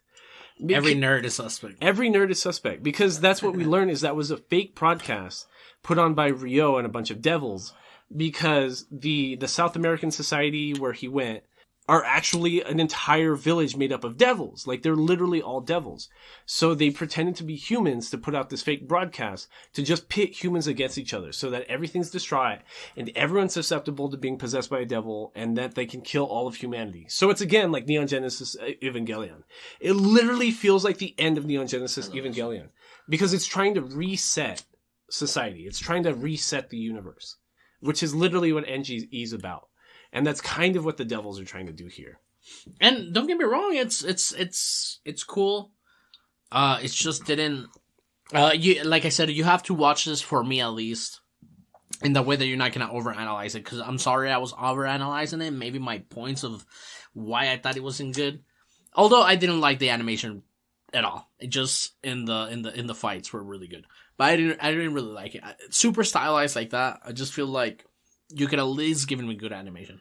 I think the devils all look really off-putting because they're all so fucking weird looking, and that's what I like about it. Because especially once we realize that, like, Rio's actually working with the devils, this is where we start getting weird-ass fucking devils, like, taking place. Because even one of them, like, whenever Akira would go visit Rio in his apartment, he had this really hot assistant. And Akira, with his new devil body, is just really horny and hypersexualized. Like, he's just super fucking masculine now. You know what I mean? You can't even look at tits without being like, oh, just fuck her. Like, just losing it. And what we learn is that she was a devil this whole time. She's like this devil called Psycho Jenny, who is kind of like the caretaker for Satan. Mm-hmm. And like, spoilers, no spoilers, Rio ends up being Satan this whole time. So that's why he wanted everyone to be possessed. That's why he wanted humanity pitted against each other. That's why he was so upset when, like, God's holy light tried, like, shining its light on Japan and the Pacific Ocean, because he's actively threatened and upset by God. So, and here is where it goes into an ending that revolves, like, around the last 5 minutes of NGE. Yeah, it's literally just NGE. Yeah, but it's like the last 5 minutes of NGE. Like, when they're like already in a dead world, mm-hmm. and don't get me wrong, the fight before it and the representation of like the almost accurate way of putting an angel as Lucifer with like the 12 wings and all that animation is really cool. They give him tits. Yeah, they give him tits. He's beautiful. His blonde blue eyes, which is kind of like elitist, but we'll get past it. But I think that's the critique it's making, because like, society always treats like pure as like white person, blonde hair, blue eyes, right? Uh-huh. And but this whole thing about like the entire anime ending on something that I didn't care about is what irks me. and here we just have like a badass battle between the both of them, which is cool. Well, even before then, because Rio has basically caused like the downfall of society by pitting everybody against each other. At the end of the broadcast, he was like, yeah, and as proof, here's a video I've taken of my best friend Akira, and here's him being possessed by a demon and killing people. But the video they use is of Rio, but with his face blurred out, like when he was stabbing people with the cut off glass bottle. But he's acting like that was Akira the whole time. So inside of the Makimura house, it's Miki, other Miki, and like the thug guys, and everyone's just looking at Akira being like, yo, you're actually a devil this whole time? Even though like Miki doesn't even remember the history they had when she was possessed by a devil at the time. And because everyone knows where the Makimuras live. Everybody that's like hyper aware and like violent right now, it's like the fucking purge. You know what I mean? Like they're gonna show up to your house and try to fucking kill you. So that's essentially what the end of the show turns into, is the purge.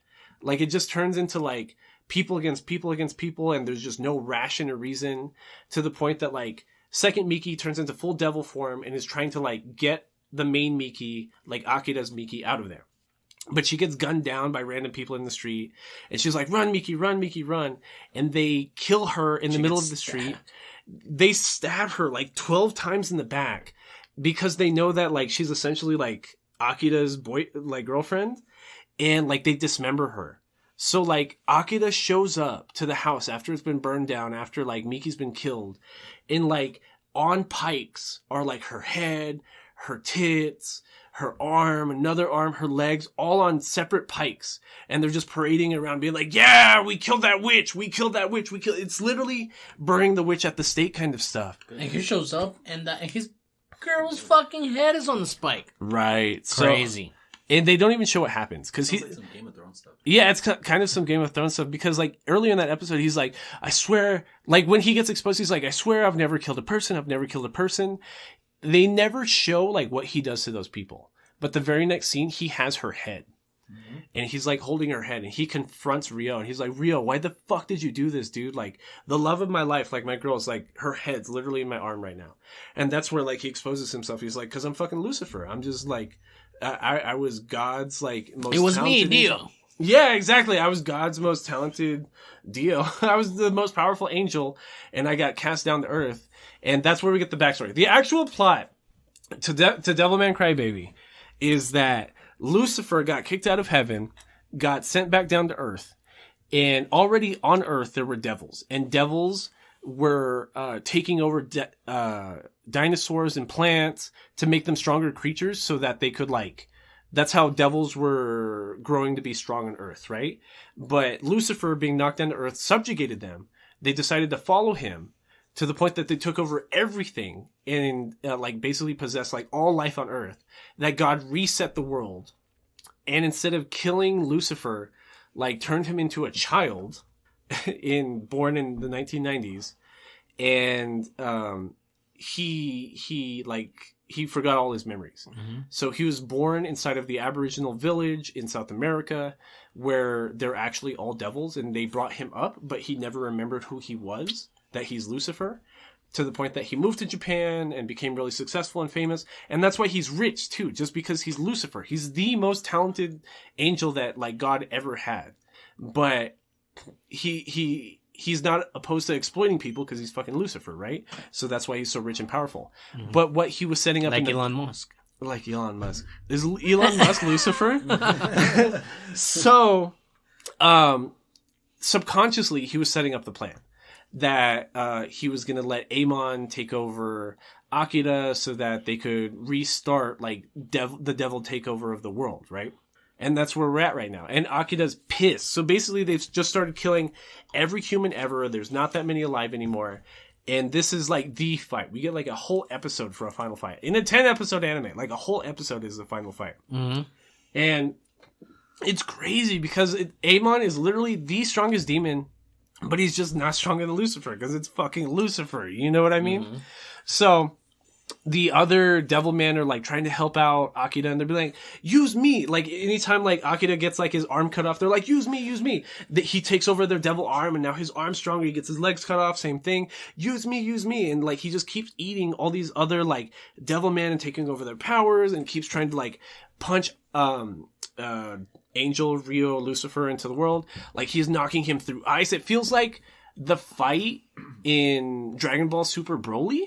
I thought about that. That's a good anime. Which is a great fucking fight, like being knocked around like ice sheets in Antarctica and like stuff like that. Interdimensional. But like, but Lucifer's just fucking with him because every time he just lets out giant fucking angel blasts, he just knocks off half his limbs or like cuts him in half. Mm-hmm. And that's the end if you want to talk about it like that of the anime. But like, there is like this whole again NG style kind of ending where it's like, what is this? Sakura or Asuka, the girl, the redheaded German girl from NGE. Oh, Asuka. She's laying down on the floor and like, what's Neji, whatever his name is. Like he's just having a conversation to himself. Mm-hmm. This is the same thing that happens, like in here in Devilman Crybaby. At a point, Rio's just having a conversation with himself. Yeah, because like literally the ending of the fight, Lucifer lets out giant fucking energy blast that cuts Amon Akira in half, right? But we don't know this yet. Well, you see him being cut in half. Yeah. You see him being cut down from the torso down. But you think he's going to keep doing what he's been doing and just taking over other Devilman. He's just going to keep recuperating and like keep the fight up. Mm-hmm. But it just turns into them. It's a flashback to the flashback from episode 1 of when they were children, and Akira's crying over this dying like homeless cat, and Rio's just like pulls out the box cutter. It's just like, let's just fucking kill it. The weak die anyways, right? And it's just Rio having an open conversation with himself, which he thinks Akira's listening. He's just kind of talking like, wow, you really were the perfect best friend to me, because like a podcast. I'm literally the devil, and you're the perfect, like, most humane, ethical person, and you wanted to like give the cat a chance to live, even though you're a crybaby. And you're a crybaby, and we don't see Akira talking, and Rio just kind of pulls up and he's just like, Akira, why am I only talking? Akira, listen to me. And he looks like cold, like his face is flush even like as a devil. Too pensive. Right, like, and then they just show his bottom half, and like when he got cut in half, he just never regenerated, so he just actually died like right then. Yeah, fucking Anakin was having if Obi-Wan was having a conversation with like after cut Anakin. Right. Yeah. Just like, hey, I know you're dying and you're bleeding out and you're burning, but like, let's talk about like how you may be a better person. How am I a good person? Yeah. Right. I know I just cut you in half, but let's talk about like how I'm learning how to be a better person right now. Hell yeah. And there's an after credit scene right here too, because that's the ending before the title, before the ending credit sequence. But the actual like post credit scene is when it's the exact scene when they showed when Lucifer first took over, God like resetting the earth. It's just that scene again. It's God's divine light falling back down on earth and just resetting everything and just like cleansing the world. So we don't know. It's seen as cyclical. Like, we don't know how many times this cycle has taken place. Like a Matrix. Right. It's like the Matrix, because there's only 2 after credit scenes. The one is the episode before this, where after Miki dies, they have an after credit scene of the final scene is Akira like burying Miki's head, and then it's the credits, and then the after credit scene is just Miki's memory of holding Akira after he turned into a demon, and she's like holding him by the waist when he's riding her down on a motorcycle. And it's just like, she just felt like taken care of. Like, she knew she loved the guy at that point.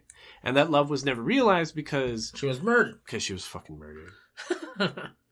And that's Devilman Crybaby. And again, I'm going to recommend it. It's not a must watch for me. I will recommend it though.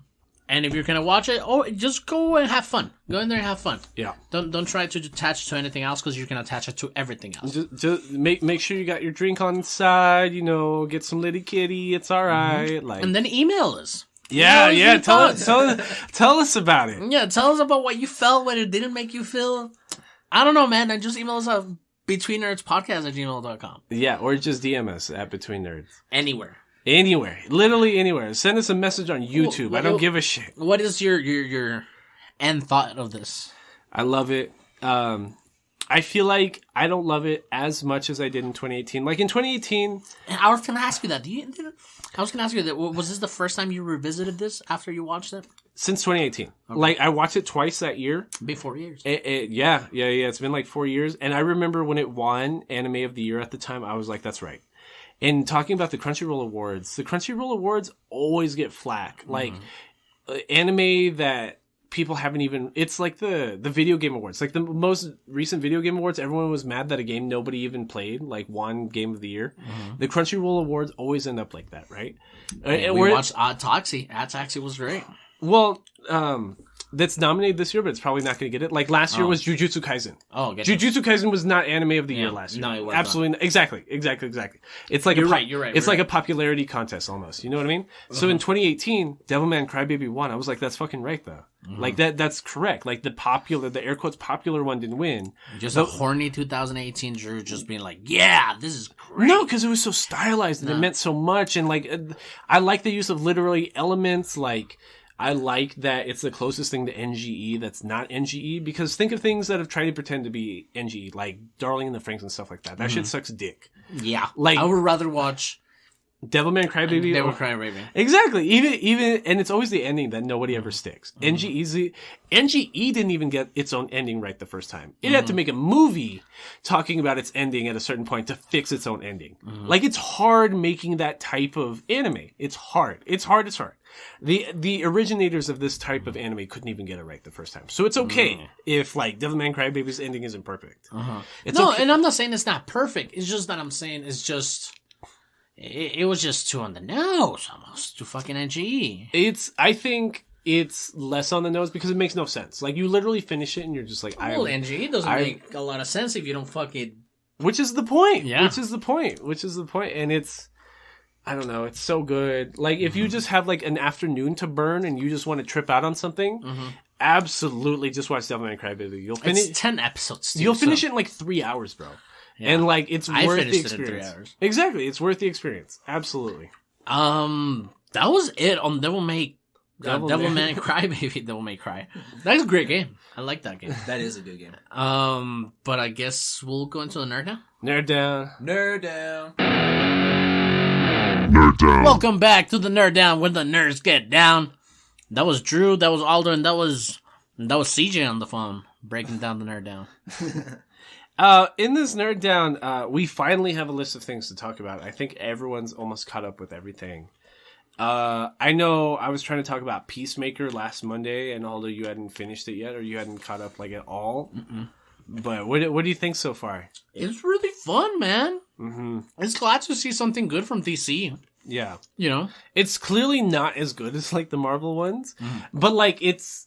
Yeah, as it's like DC Deadpool. It's a It's a DC Deadpool, but it's like as bad as like Falcon and the Winter Soldier. Well, they got the great value rock with John Cena. Hey, better fighting scenes though. Right, better fighting scenes than Boba Fett does. And that's Disney money. John Cena's an like he's got training in fighting. Yeah, so but like everybody. Are you telling me wrestling's fake? Spoilers. Yes. Boo! Wrestling is not fake. Those hits are good. You know Kurt Angle? The slams are... I'm pretty sure the slams are... That shit probably hurts. Kurt Angle was on 26 fucking perks a day. Crazy stuff. Dude, that dude run... Perk Angle. He always says he won the Olympic gold medal with a broken neck. Yeah, he always says that shit. But I like where Peacemaker's going. I like how on the nose it is. I like John Cena better than The Rock. Yeah, honestly, I hate The Rock. I hate The Rock so fucking much. He plays the same character in every movie. Exactly, he just plays The Rock in every movie. Like George Clooney. Like, you know what I'm saying? It's, Peacemaker is, how do I put it? It's like, it feels like... To me, it feels like a hero that everybody's been wanting. Like, it feels like Falcon and the Winter Soldier, but more sunny in Philadelphia.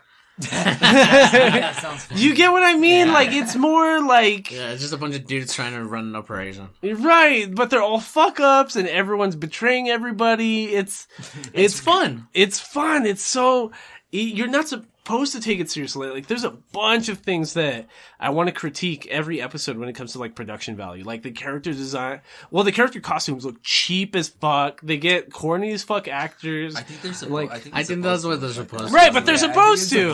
They're supposed to. It's like The Office or It's Always Sunny in Philadelphia. Like, it's supposed to look bad. Like, I don't know who was telling me. Apparently James Gunn, right? The director. It's James Gunn. I told you that. Yeah. He's dating the blonde girl, Harcourt or whatever her name is. She's dating that girl. That's tight. Good for James Gunn. No wonder she got the part. I thought he was. Is James Gunn the one that was in a threesome? No, that's Taika Waititi. Our boy Taika Waititi. No, you're right. I thought they were both gay for a while. I remember. James Gunn was gay. Yeah, I thought James Gunn was gay. He looks like Jamie Lee Curtis. Yeah. I thought for sure Taika Waititi too. Like he looked like European. The way he dressed. Yeah. I was like, it's just the way he's just European gay. just like skinny and like dresses flamboyantly, but he's just fucking like everybody. Like, every girl ever. Yeah, every hot actress ever. Like, he's just in there. Yeah. So shout out to Taika Waititi. Sorry to James Gunn, whatever. Good for you, bro. Cause I was like, cause she's probably my favorite actress in this whole thing. Yeah. I don't actually like that girl from Orange is the New Black that much. Oh, okay. Yeah. Oh, yeah, because she is a tsundere. Yeah, what's her name? We just keep calling her... Harcourt. Well, what's the actor? The actress's name? Name. We just call her. We just keep calling her James Gunn's girlfriend. She is a person. She has an identity outside of her man. I promise. But like I like that he's a loser. You know what I mean? Like, exactly. He's like Deadpool. It's literally DC Deadpool. Yeah. Like, he's just a fucking loser. Everything that he does. And it's funny because what's his name? John Cena's Jennifer Holland. So plays Emilia Harcourt on the show. Okay, so Jennifer Holland plays Harcourt, but John Cena, like, as Peacemaker here, is hilarious because, like, all of his film roles, John Cena in his film roles, he's always a loser. He's always like a Marine. He's always an ex-Marine, but he's a crybaby. Yeah. He's a fucking dork. He's a loser. You've seen some, like, the early, like, John Cena was cameos of him. Mm-hmm. Like, I remember in that movie Sisters with the girl from Parks and Recs. What's her name? Amy Poehler? Yeah. Amy Poehler and the other girl. What's the other girl? The brunette? Yeah, the brunette. Oh, the one from 30 Rock. Yes, I remember, like, John Cena coming in as a drug dealer. He's like, yeah, I got everything. I got this, and that. And it was just... Oh, Quincy Jones' daughter? No, the white girl. They met from Parks and Rec, sorry. Amy Poehler. The white girl from 30 Rock. The one that wrote Mean Girls. Oh, okay, I know who you're talking about. The math teacher in Mean Girls. What's her name? She's I don't know what her name is, but I know who you're talking about. Her and Amy Poehler are like best friends. Tina Fey.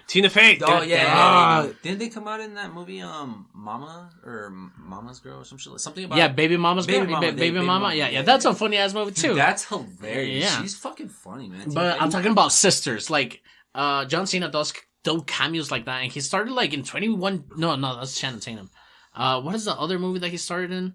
Have you ever seen 12 Rounds? I think that was one of the first movies John Cena came out. With John Cena? Yeah. He was like an it's something about like his wife or something like that gets taken, and then he's got like 12 hours, or he's got like 12 something about 12 stages or some shit like that in order to save her.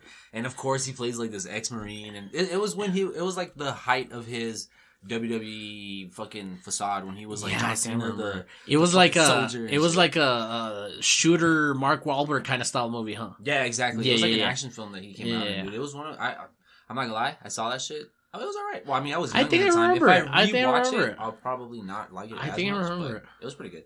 The one I'm thinking of that I've seen him in, did you see Trainwreck in 2015? Yes, with Amy Schumer. Yes! Oh my god, in my head I kept saying Amy Pollard still. No, not Amy Pollard. I'm like, yes, Amy Schumer.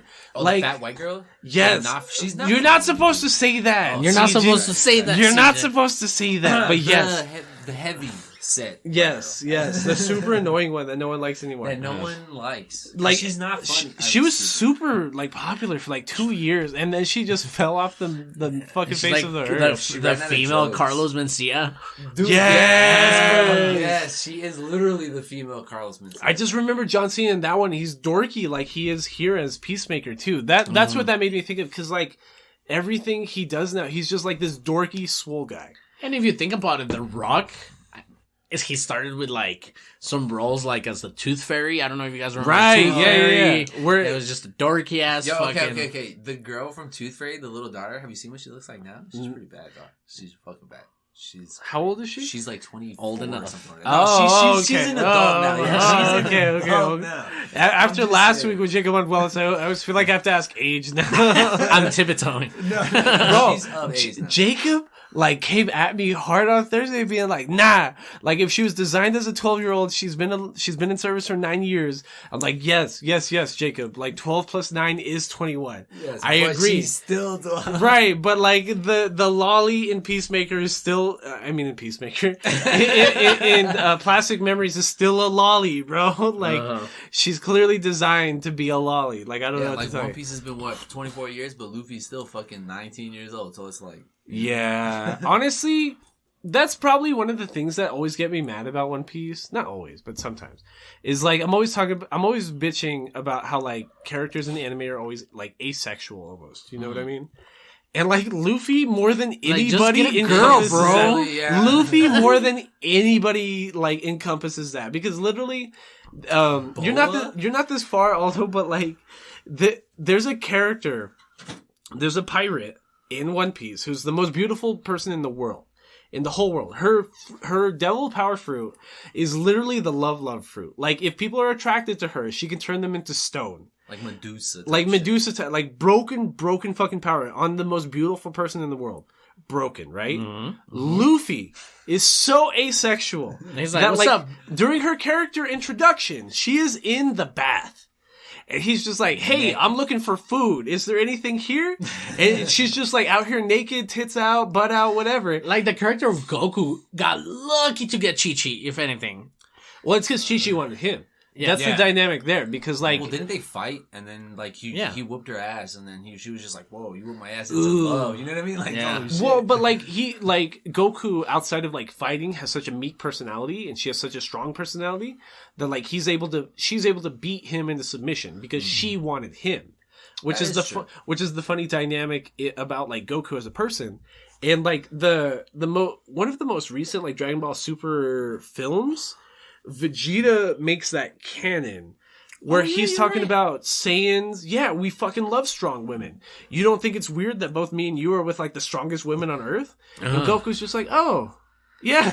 We're in this dilemma because we're dope. Chi-Chi, like, she was like a really good she was the princess. Yeah. She was the princess of the king. Well, the Ox King, right? But I mean, she was like, well, not only that, but she was a good martial artist. Wasn't she in the tournament? She was in the tournament. At some point, it's like a Zelda fucking family character of like, you know, like in the water temple in Ocarina of Time. You know, it's funny that you mentioned. I never really thought of that, but like.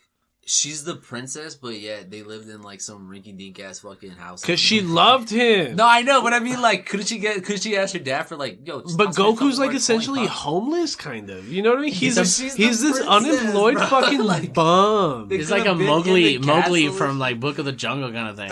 But less or so because like she literally is down to live the most like humble lifestyle. Well, she wants her son to get like this, but I mean, like that's the point. She wants her son to get this crazy ass education. And we're talking about Dragon Ball. You got money, like you know what I mean. You're the princess, my girl. Like, they're starting the Dragon Ball Super anime back up too. It's gonna start with a movie again. I was debating about buying because I was at Barnes and Noble the other day. I was debating about buying the manga because it's still coming out with volumes. Monthly. Yeah. I kind of want to. Well, I have the Shonen Jump app on my phone already. $1.99. You can subscribe to that. But you did get Chainsaw Man, didn't you? Yeah, I bought that, dude. Oh my god. I'm excited for the Chainsaw Man anime. Like all I've seen are like the character models. I vaguely know the plot, but like it's one of those things where I've been complaining a lot lately that you can't like one thing without nerds being like, no, but this other thing exists. Oh yeah. Because if you say you like Demon Slayer or Jujutsu Kaisen, nerds will be like, but Chainsaw Man, right? Well, can I like all three? Please. And it's Studio Mappa. The anime is being produced by Mappa. Mappa. They have a lot on their plate. Well, it's because that's the thing.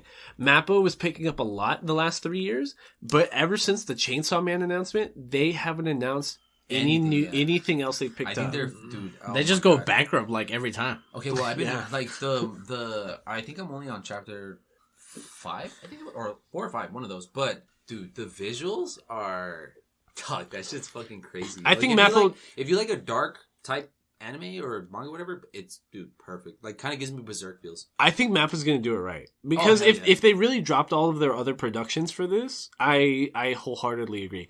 And they just finished with fucking Attack on Titan.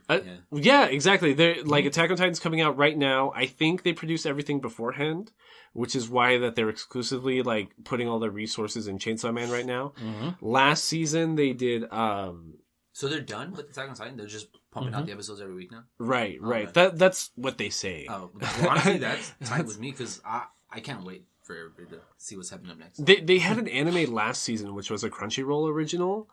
I can't even remember what it was called, but it was about music and it bombed. It did. I remember I watched like 6 episodes, and after 6 episodes, I was like, "Nah, I'm done. This shit's so stink." Damn, it took you 6 episodes to give up. I'll give you credit. At least you made it that far. That's actually. Most people give it like 1 to 2, and they're just like, "I'm done. I don't want to see this." Well, even talking about things I'm watching this season, what made me think of this is talking about Crunchyroll originals. Karen lets me force her to watch one anime a season, basically, right? Like last season, 2 seasons ago, we watched season 2 of Miss Kobayashi's Dragon Maid. This past season, we watched Komi Can't Communicate. Oh, right? Is that good? I think it's pretty good. It's not. I was gonna watch it. It depends on your mood. Like, if you're gonna be breaking down things a lot, like you did a lot with Devilman Crybaby, probably not. but do I think it's really fun and really entertaining for a 12-episode anime? Absolutely. Oh, it's 12 episodes? Yeah, it's only 12 episodes.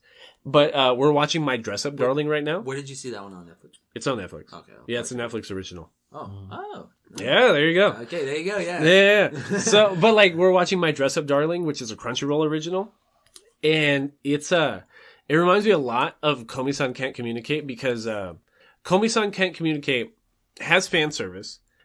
It's literally about a girl that's so shy that she can't tell anybody anything ever. Like, she communicates exclusively through like writing on a notepad. Makes you think of that girl, whatever her name is from Demon Slayer, that flips a coin in order to make a decision. Yeah, it's like that kind of. But like, this girl's shy. Like, she has such anxiety. Like, somebody even like says good morning, and she's like, going back inside. Like that. But like, it's like it's like that too, where she's this gorgeous fucking person. Everybody worships her. They call her God Komi. That's Komi-san Can't Communicate. But she just likes this one fucking nerdy guy that's really good at communicating with her because she's comfortable around him, right? But then we're watching My Dress Up Darling right now, which is like kind of the same, but kind of different. Again, in high school, again about a girl. But in My Dress Up Darling, it's about a girl. I don't mean to cut you off, but is that the one where... I don't know if you've seen on Twitter where it's making that big old fucking hype where like that cosplay one where they're taking them. Okay, yeah, I was wondering if that's why it's called My Dress Up Darling. She wants to dress up. She wants to cosplay as ecchi characters. Okay, obviously, right? So that's why we've heard about it. So I love the gimmick here is that the main character is a guy who his family owns like a traditional doll shop, like a Japanese wooden doll shop, right? Like those really intricate, like Russian dolls a little bit, like really intricate faces. That, like, pop inside the one or something else. That's the Russian example. That's the Russian example. But yeah, it's like a Russian. It's like a porcelain doll, but Japanese, right? Okay, I get you. So they're wooden dolls, like highly intricate, like hand drawn, painted faces, highly intricate, like hand sewn, like clothing. His family owns a shop like that. But he can only do the clothing. He's not talented enough to do the faces of the dolls like his grandpa. And then when he's at school one day, obsessing about making this outfit for this doll, the hottest girl in school, who is this character in My Dress Up Darling, who wants to cosplay as ecchi characters, like walks in on him.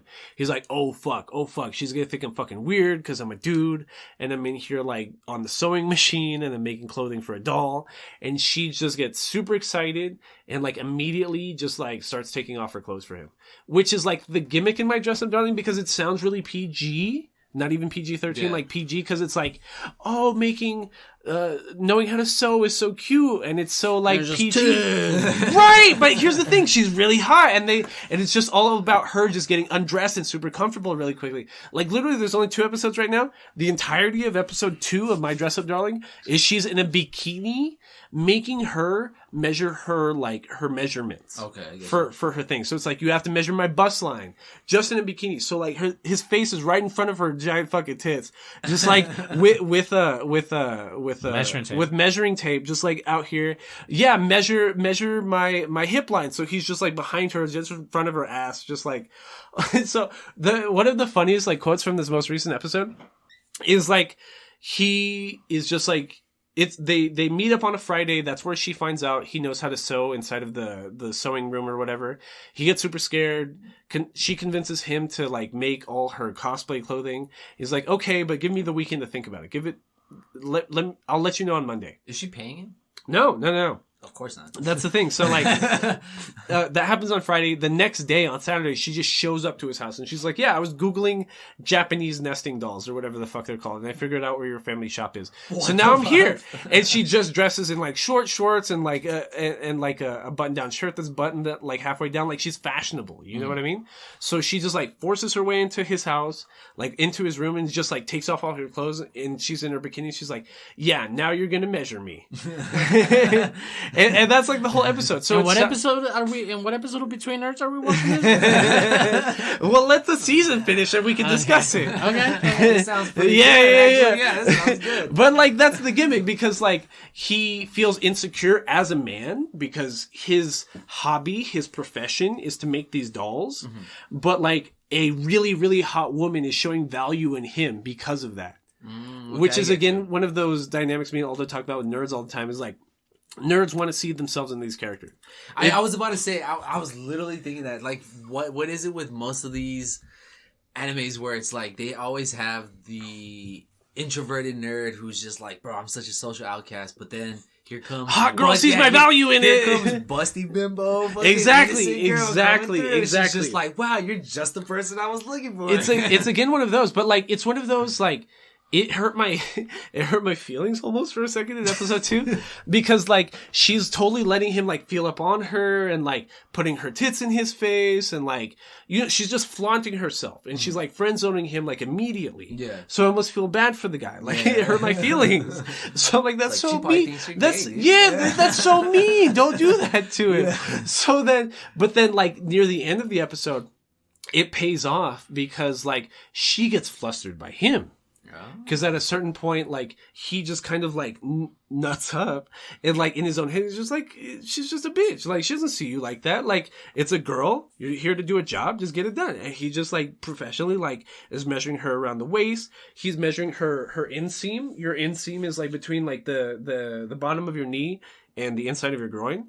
So when he's measuring that, like she's in a bikini, he's just like right up in her fucking cooch, right? Mm-hmm. So all of a sudden she's like, whoa, this man's like right up in here. And she gets really flustered and red and all of a sudden she wants to leave even though she spent all day doing her measurements. Because it took like half the day just to get him to get the courage to do each measurement. There, and like it's again like Comey can't communicate because like Comey can't communicate. Is really randomly horny. Like, I don't know why. But, like, no lollies or anything like that. Like, Plastic Memories. Like, sorry, Jacob Bunwellos. But, and Comey can't communicate. This girl's really shy. But other characters that are more outgoing, they will sexualize themselves just to show how confident they are as compared to Comey, right? So there's a girl that ends up being one of their best friends, the main guy in Comey, that, like, I can't even remember the scene, but like, you remember? I can't even remember the context setting up to the scene, but he's like either checking her out or he accidentally rubs against her or something. And she's like, oh, is that what you want? Tanjiro-san or whatever the fuck his name was? Like, you just want to feel me up? You want to take me home and abuse me and use me as you want, as your little sex doll? And like, me and Kara watching, we're like, what the fuck did she just say? Like, you don't expect that, right? Because it's like, it reminds me of an anime I saw being discussed 2 seasons ago, which was like summer 2021, which was the, Nagato-san, Please Don't Torture Me or something. The one where it's just about like Senpai, Please Notice Me. The girl with the yes. What's that called? I don't know. It's called like Nagato-san, Please Stop Torturing Me or something. Which is like again one of these rom-com things, which is seen to be really innocent, but has like a lot of innuendo, like in certain pieces, like it's like Austin Powers kind of. You know what I mean? Yeah. Right. So it's like that kind of. So this is like the same like kind of theme here, where there's even a scene where he's trying to get her feet measurements, and he's just like, no, like, let me get you a chair so you can sit down and sit up and be proper. She just lays down on his bed, pulls out her naked fucking feet, like a Quentin Tarantino scene, bro. Just like naked foot in this man's face. And he's just There's always a foot scene. Have you seen that trend of people taking pictures of their bare feet on top of Quentin Tarantino's Star in Hollywood? Absolutely. Bro, he's obsessed with it. Honestly, Quentin Tarantino's the most famous, like, foot fetishist, but for crying out loud, Kill Bill, there was like it's a in every 10 movie. minute It's scene in every about movie. moving the Every toe, movie. dude. Every movie. I think even in what's in it? The Hateful Eight, there's like a foot scene, bro. It's literally in every movie. Django Unchained, there's a foot scene. Bro. Yeah. Jesus Christ. But what I think is funny about that is that like I feel like all these girls, like especially on the internet, like famous podcasters or famous like Twitch streamers, they're all hyper aware that there's so many like feet fetishists now. Well, bro, oh my bad, I'm sorry. I saw TikTok of some dude like saying like counting money every month just because guys are stupid enough to buy my feet pic. Bro, what that reminds me of is like the most famous female Twitch streamer. Her name is Pokimane, right? Mm. And like in like Yu-Gi-Oh like Facebook groups, I see all the time nerds post this one fucking picture of her showing her feet while trying to do like a promo in a video. So she's got like the promo, the object she's promoting in her hand, and it's just her feet in front of the camera. I've seen nerds make Yu-Gi-Oh playmats out of that, like card game playmats out of that. Jesus like Christ. I think on Twitter, and it's the funniest of the fetishes too. On Twitter, everyone was making fun of her because her New Year's picture, it's her and like 2 or 3 friends, and she blurred out all their feet. Okay, and like the top comment is like, "Why you blur out feet?" And she's just like, "I'm not giving anybody these pics for free." I randomly saw a video of I guess it was her and like her friends or whatever the fuck, but I was viewing it for someone else, and she was in the background, and then like they happened to view her feet like just really quick, and then she was that makes sense now because they blurred her feet out, and she's like, you expect me to give this away for free? And I was like, what the fuck does that mean? So that makes sense. It's a crazy market out there, people. Bro, that's what I'm saying. So crazy. It's funny. I don't know how we went from Peacemaker to talking about feet fetishes. Foot fetishes, yeah. Peacemaker would probably have a foot fetish. If I'm being completely honest, Peacemaker would probably have a foot fetish. Honestly, bro, if it meant peace for the United States, he would suck. Honestly, that shit's hilarious because like the end of episode 2 is him having sex with like a butterfly demon because like she has like emo hair, but just like old school 70s, 80s rock style bad girl hair. Right. And like he has sex with her just because like he's desperate and like recently out of prison. And like the rest of the episode is him walking around in his tidy whities trying to get away from the cops. Like it's funny, dude. It's Deadpool. What made me really want to see the show, dude, he's hilarious in the Suicide Squad movie. Like, he's fucking hilarious. And again, it's nice to see something good from DC. Yeah. Come on, give me something different. I love Marvel, but like, give me some DC. Great value Rock. I'm just saying. Well, obviously we all like John Cena more than The Rock at this point. Yeah. So, because he's proved his worth. I mean... Well, did you see that the actor That's from what we were talking about. Did you see that the actor from Boba Fett said that he'd be willing to play the same character or the clones in like any Clone Wars live action spinoff or like who is Captain Rex, the guy that plays Boba Fett? Oh, really? No. So like what's his name? Jango Fett was the originator of the sample for all the clones in the Clone Wars in the Star Wars universe. And then everybody in Clone Wars looks like him. Right. So and Boba Fett is also a clone of Jango Fett. But he's for some reason like a closer clone to him. Right. He's considered his son. Yeah. Right. So everybody would have his face, right? Mm-hmm. That actor has gone on record, like, already in the past couple of weeks being like, yo, I'll do a Clone Wars live action. I don't give a shit. Like, I'll be Captain Rex. I'll be everybody. Like, I'm here. Give it to him. Hey, I want that Disney money. What do you mean? I want that Disney money. Like, and for somebody that wasn't like, for example, like Darth Vader, the actor of Darth Vader, the old white dude, at the end of the first trilogy, right? Or the original trilogy. The Jedi like, Hope or whatever, the New Hope? Yeah, like that dude was in the same shoes as Boba Fett as he died as being a super main character of the Star Wars lore. And he was like, nah, man, I need to come back. It's like, Disney has to be thinking of something about Boba Fett. I have to make myself known, and I'm needed because he wants that money again. Like, but like the same dude was like, he never did anything with it.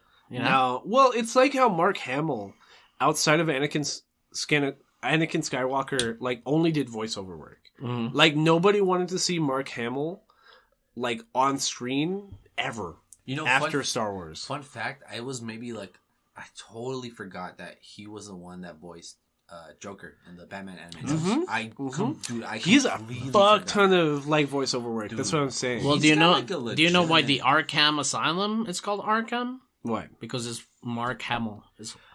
Oh, wait, say that again? Arkham Asylum is named Arkham Asylum because it's Mark Hamill backwards. No, it's not Mark Hamill backwards. It just has. Oh, it's like what? It just has Mark without the M, so that's Ark, and then Ham. Arkham, right? But it's backwards. Like, it's not backwards. It's just it's just like the last part of his first name and the first part of his last name. Mark Hamill's tight. Dude, Mark Hamill's tight. But I don't want to see him as Luke Skywalker again. That's what I'm saying. Didn't he no spoilers? But doesn't he die? Like, doesn't Luke Skywalker? Yeah. Well, that's ambiguous. Doesn't he like Obi-Wan? He gave himself to the Force. Okay, yeah. So now he lives within the Force. Okay, yeah. But that was what. So he's a blue shadow now. Mm-hmm. No. Oh yeah. Mark Hamill did an interview after The Last Jedi, where he said he hated, like, trying to act as Luke Skywalker for that film because the directing, like, the way Luke Skywalker is portrayed in that film, Luke Skywalker would have never done that shit. Yeah, it sounds. Yeah, when I was watching it, it seemed. He even said, like, if I was on set and I would get a direction or a scene from the director, I just had to pretend that, like, it was a different character, that it wasn't Luke Skywalker. Because the Luke Skywalker I know that I've been playing would have never done this shit. Dude, yeah, when they were doing shit in the movie, I was like, this seems not. They like rewrote the character. Yeah, it was weird. And that's what I hate most about Last Jedi. I think because they try to do too much, like, fan service. Honestly, I hate that, like, episodes 8 and 9 are so hard to talk about because, like, episode 8, I remember, like, critics loved it, but the fan base hated it. Mm-hmm. Episode 9 was the opposite. Critics hated it, but the fan base loved it. Because episode 9 is more like episode 7, that it resets the storyline, like episode 8 never happened. Mm-hmm. Oh, okay. But the critics, as a standalone film, much, much, much, much prefer episode 8, The Last Jedi, as opposed to episode 9. Because it was just money-grabbing bullshit. Right. Well, no, I liked episode 9 a lot. Because I understand it was a money grab, but it's... The last one I saw was when Han Solo kicks the bucket. Episode 7. That's 7? Okay, that's the last one. Right. But see, episode 7, everyone, like, hated it because it was a cash grab because it reminds everybody so much of episode 4. But that's why I like it. It reminds everybody so much of the original Star Wars, which that is why I like it. Like, it's the exact film. Yeah, that's why I fucking like it. That shit's tight. Like, I like Star Wars. I'm sorry. My favorite Star Wars one is Revenge of the Sith. That's my favorite. That one's like top tier. Strikes Back is pretty good.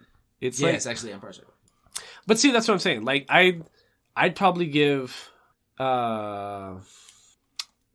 like, my order in terms of Star Wars films, like, my favorite to least favorite would probably be... Rogue One is really good. No, I'm saying numbered films. Okay. I'm sorry, I don't want to put Rogue One in there, because then I'm going to get hella fucking confused. Because I love Rogue One, too. I'm going to want to throw that one up there, but, like, it's because I like Star Wars canon a lot. And Rogue One is cool because, like, it's barely... That's canon. It reinvents the canon, which is why Rogue One is fun. Is what out of context was about the first one. Rogue One is the one with Donnie Yen, right? The blonde. Yes. Blonde. Dude, that's one of my favorite ones. Okay, so main storyline. Numbered Star Wars films. I'd probably put Episode 4, the original New Hope, and then I'd put Episode 6. And then I'd put Return of the Jedi? The Return of Jedi, then I'd put 5. So 5 would be number 3. And then I'd probably put episode 7. Really? I would put 7 like 4th. And then I'd probably give what's it called? Episode 3. Mm-hmm. Because episode 3, yeah, that's the only one I like of the prequels, though. Yeah, because like my bottom 3 is probably episode 1, episode 2 sucks. Episode 1, episode 2, and then episode 8. It has the best villain, but it's the suckiest fucking thing. Yes, okay. Okay, what's the plot to episode 2? Tell me. Episode 2 there is no plot to episode. That's 2. What I'm saying. wait. Episode 2. Remind me again. What's episode 2? Episode 1 is Young Anakin. Yeah. Yes. Phantom Menace. Yes. And then what's after that? Episode 2. Attack of the Clones. Attack of the Clones. That's when Order 66 goes off. Yes, but that's when they get. That's episode 3. That's episode 3. Oh yeah. Okay, so that's before that. Nothing happens in episode 2. What do you mean nothing happens? They introduce one of the best characters in the whole franchise, Mace Windu, bro. Oh no! Purple lightsaber means that you're kind of. They introduce him, but what happened was that when. Fuck! What happened? That's when they fight. What's his name? The robot with the 6 arms. General Grievous. That's the Grievous episode. But then he comes back into the third one, right? Yeah. Because he's kind of like, I'm back for revenge, bitch. But Obi-Wan kind of like. I think so. Yeah, and the third Obi-Wan whoops his ass. Because what's his name? The guy with the white hair. That's when, like, Dooku, the big Dooku fight happens in episode 2. Dooku dies at the beginning of episode 3. 3, yeah. Okay. But I knew something happened. All of episode 2 is just Dooku. Just for, like, the beginning of episode 3, the first 10 minutes, they kill Dooku. They kill him That's off. when Anakin crossed the line. But they kill him off in order to start, but that's episode 3. Like, yeah. It ends on episode Anakin kills Dooku at the beginning of episode 3. That's when they start planting the seeds for him. Episode 2 is the Dooku Yoda fight. Yes. Oh, yeah. And that's when we first saw that Yoda with a lightsaber fights like with spins and shit. Yeah. That's when you saw that he was agile and shit. Yeah. Before we were like, how the fuck is he? We're just like, old ass man. How would he fight? But especially like going from the original trilogy, you would have never known like that's how Yoda fights. I'm not gonna lie though, bro. Him doing all those spins and shit, he would probably fuck a lot of people up. He does fuck. Well, that's the only reason he was able to fight in episode 3. With the Emperor. But he had the ability to negate the electricity too, right? Right, but like, what's canon about how what's his name? The Emperor, the Sith Lord, Doku. Doku. No, not Doku. Palpatine. Palpatine. Yeah. The way Palpatine fights in the Clone Wars, the way Darth Sidious, thank you, fights in the Clone Wars show, he fights with a dual red lightsaber. Because he has this hyper aggressive like Sith Lord kind of like jumping all over you and like just overwhelming you like no defense, all offense kind of style. And that's why Yoda having like the same type of like fighting style but in the light side, like doing the flips and the spins, is why like in canon that's the only way like Yoda was able to win, because like Yoda's offense is the same as like calculated moves. Not even calculated, just like so hyper offensive and spinning and overwhelming that like they counter each other. It's hard to predict. Yeah, it's hard to predict. That's the only way like they counter each other, because in the Clone Wars show, Sidious is able to he fights Darth Maul and Darth Maul's brother, who is trained as a Sith Lord at the same time. And the only way he was able to do that is because his style is so like overwhelmingly powerful and offensive and a bunch of spins and flips and jumping off of buildings and pushing people off of each other, that like there's no defense for that. Because Darth Maul in the Clone Wars show, his fighting style with the dual lightsaber is hella like calculated almost. And that's like the canon explanation for why it feels like an orchestrated script in The Phantom Menace, which like upset a lot of people. You know what I mean? Like that upset a lot of people when The Phantom Menace came out, because it feels like they're dancing almost, and like they're waiting for the actors are waiting for cues from each other to fight each other. And it's even more theatrical because it's like sword fighting. Right. Like almost like fencing. Yeah. Oh, yeah. Okay, I was going to say. Right, but they recanonified that like in the Clone Wars show by saying that like no, like his strength in the dark side of the Force is like Darth Vader's just overwhelmingly one stroke powerful style. Because Darth Vader, his fighting style like he's like samurai haymakers. Right, like Anakin, after he gets like burned and like he has the 2 robot appendages now and he has the suit, he's not agile anymore. Like Anakin is like in episodes 1 through 3. So that's the explanation for why Darth Vader fights so whole-hearted, like heavy-handed as he does with his lightsaber. Because it's Sith Lord haymaker. It's just like I'm just gonna hammer you down kind of shit. And that's like how Darth Maul was at the same time, and that's how Darth Maul's brother was, and that's why they couldn't overtake Insidious, because like he was everything they were not. Darth Sidious. I was like, what? I was like, we're talking about the movie. But see, like Darth Sidious was like. He was so much more than them. He was everything that they were not. Like, he could hit hard, but like super fast and super quick that you couldn't even defend it. You think you're evil, I'm evil. Which is exactly how... Bro, his voice is so fucking love it. Dude. Do it. Execute orders. Do it, Anakin. Dude, that's why I like that he was brought back so much in episode 9, because like that's the scariest part of episode 9. Once he's reintroduced, I'm just like, oh shit, it was actually Darth Sidious this whole time. That is terrifying. It was like Agatha in but Agatha wasn't as scary though. No, I know. It's funny though. I mean, it's great. It's a great voice for Darth Sidious. Well, speaking of people that kind of fight like in this wholehearted like way, like I want to talk about the most recent episode of Demon Slayer, because the Demon Slayer, like I'm gonna try not to spoil it. Me and Caesar are gonna try not to spoil anything, but like the way the Demon Slayer, because we have to talk about anime fights going right now. Yeah, we'll talk about season 2 eventually, or this arc at one point. The Entertainment District. Right, we'll talk about it at some point. We talked about the movie. Yeah, we did talk about the movie. So we've already had 2 episodes on Demon Slayer. Is the fight completely changes, because once you start seeing like Hashira fighting, like the Demon Slayer anime feels different. Because you compare season 1 and like Tanjiro's having these great animation sequences with like a demon who's nobody. You know, he's like a lower moon or something.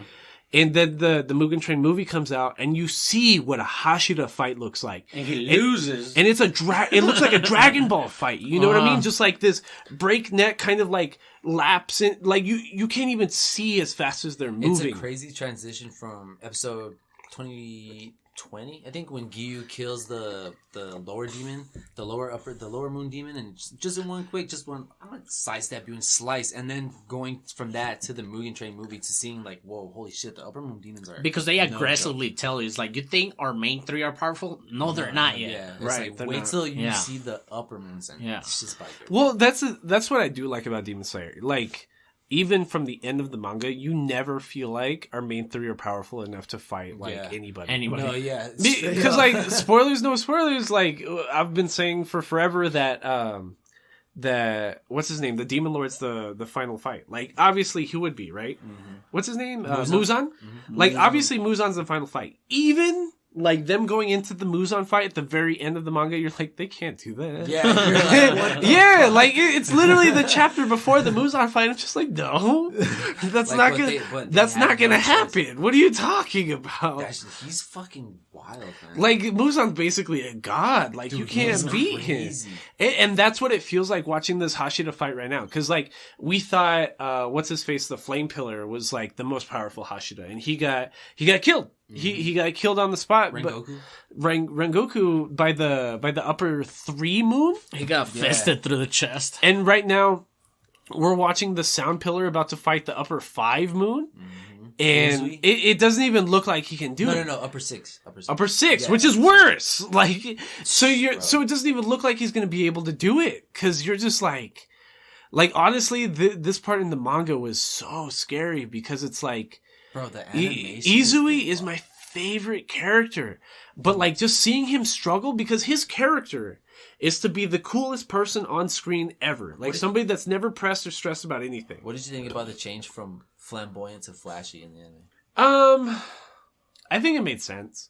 I think the flamboyancy was always kind of a mistranslation, because like the way it was always treated is it meant flashy. Yeah. Because whenever you even think season 1 of Demon Slayer, when Izui is like, oh, that wasn't a very flamboyant thing to do. They said flamboyant in season 1, but they started changing it to flashy. What the scene he's talking about is Tanjiro having like a fight with the Wind Pillar. Mm-hmm. Right? And the Wind Pillar is like the super scarred, like ugly, chaotic fucking person. And Izui being like, yeah, that was really flashy. It always felt like it was, no, he said it was super flamboyant. Yeah. It feels like he was always supposed to say flashy. Flashy, yeah. Like that was a flashy entrance. That was a flashy cut. That was a flashy exit. Even reading the manga, they translate it as flamboyant. It always felt like it was supposed to mean flashy. Because flamboyant to me sounds like... God, that's what flamboyant means in a way. But I you're making yourself flamboyant. To, like, you know, be watched. But I mean, like, who says flamboyant? You know what I mean? Flamboyant to me means like... well, let's look it up. It means... Yeah. What's the literal definition of flamboyant? No, he's right. Flamboyant means like... Yeah, to stand out, like a flamboyant theater actor. But flashy has like an extra... Like excessive and over the top. A person tending to attract attention because of their exuberance, confidence, or stylishness. That is a correct translation. Yeah. Mm-hmm. But when I mean flashy has like a context that feels more sudden. Yeah. It feels more of a shock, which is always how he kind of said it. You know what I mean? Like that definition of flamboyant makes perfect sense, which is why it's the definition of flamboyant. but like the way it's always treated in the manga, it feels like he's saying like there's a bit of surprise in it. Like, wow, that shocked me a little bit. That was really flamboyant of you. Yeah, that was really flashy of you to do. Stylish. Yeah, like a stylistic approach. Like that's what he appreciates. Badass, dude. I mean, you have a fucking thing of him over here. He'd be like, that was real drifty. You know? Because, like, he's literally a ninja. Yeah, bro, he's so a ninja badass. With 3 ninja wives. And, like, we're finally like at the point Dracula. Where we see why he's a ninja. Like, he's fighting with, like, flash bombs and, like, he's the sound pillar, so he can hear everything around him. He's like fucking Venom or something. He's just like, oh, I hear a victim, like 3 doors down, blah, blah, blah, blah, blah. Bro, that's how he is. He's just like, okay, we're fighting this building. I hear that most people have left.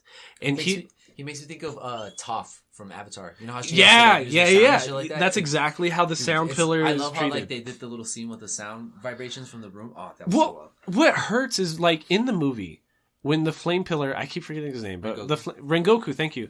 When Rengoku is fighting, he says that his 2 biggest like weaknesses in this fight with an upper moon demon are number 1, that he's human. So like even if he's injuring the opposing demon, like he can regenerate. Yeah. As a human, you can't regenerate, right? So, number 1. Number 2, probably the most detrimental part in the fight was that as a demon slayer, his goal, his mission is to protect the people. Which makes him vulnerable. And it's the same thing with Izuku right now.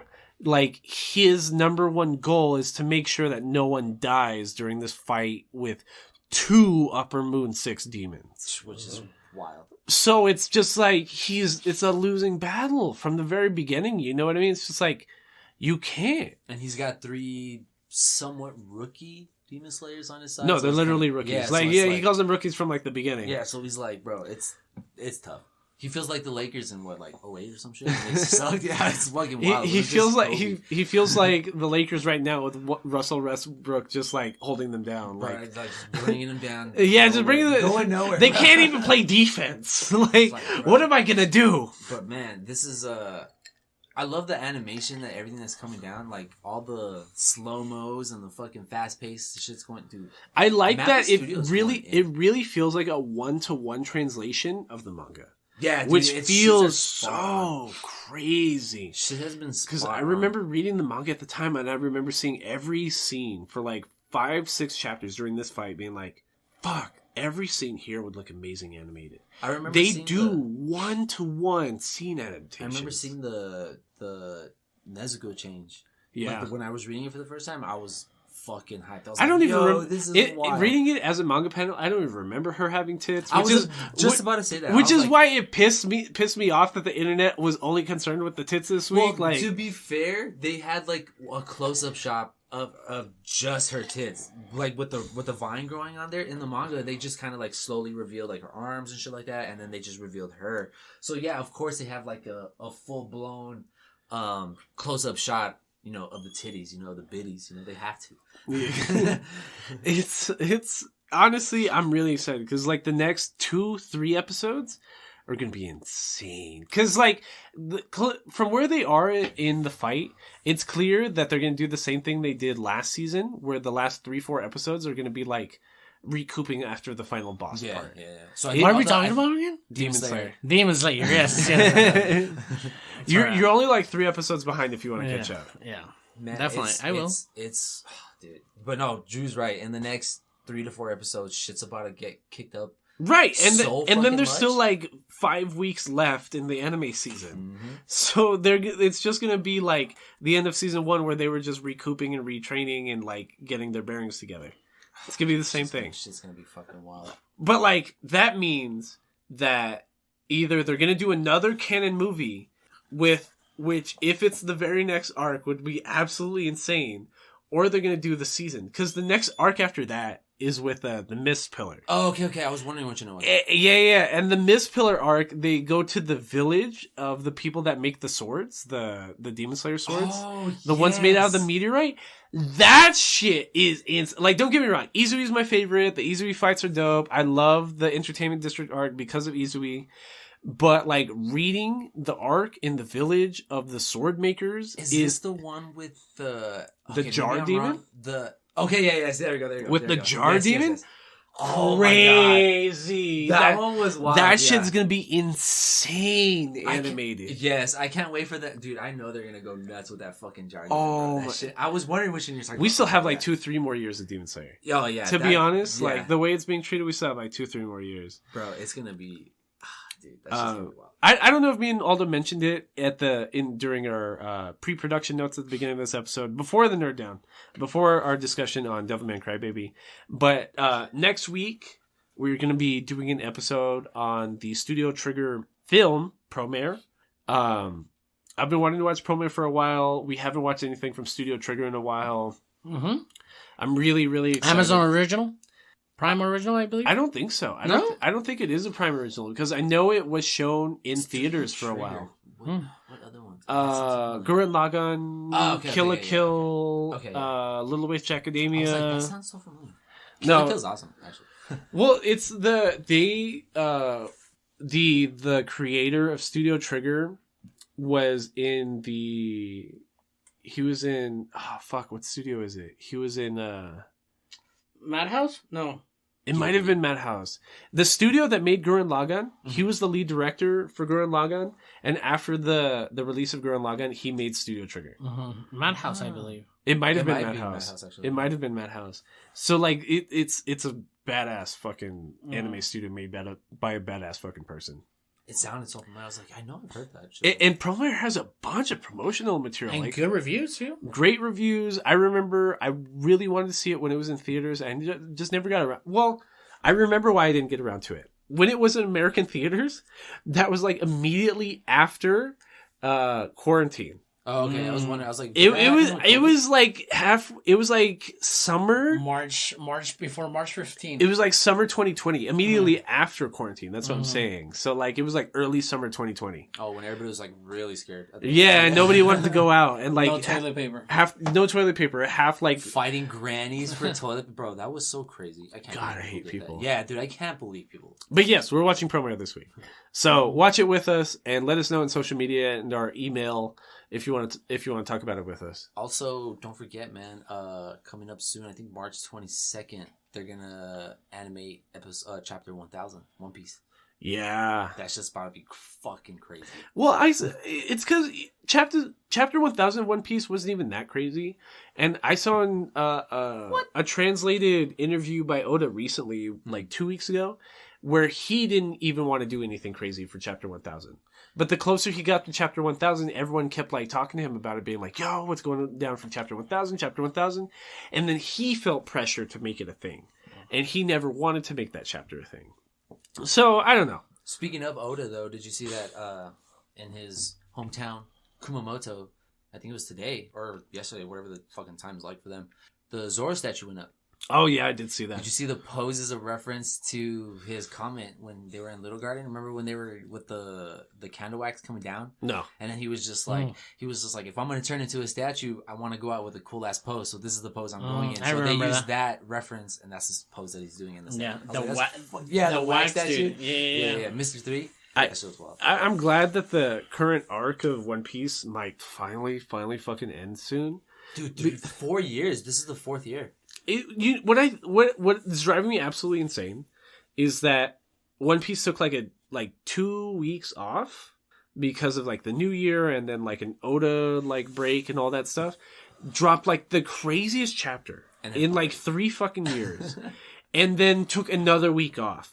And I was like, that is the craziest thing I've seen from the One Piece manga release in so long. But it makes you wonder what the next chapter's going to be. Right! So it's just like, it's so insane. Like, the repercussions to what they're discussing. They're just fucking going ham. Oda's, dude, right now, this is... It's because I think he knows that everyone's, like, hyper stressed that this is the longest arc ever by 4 years.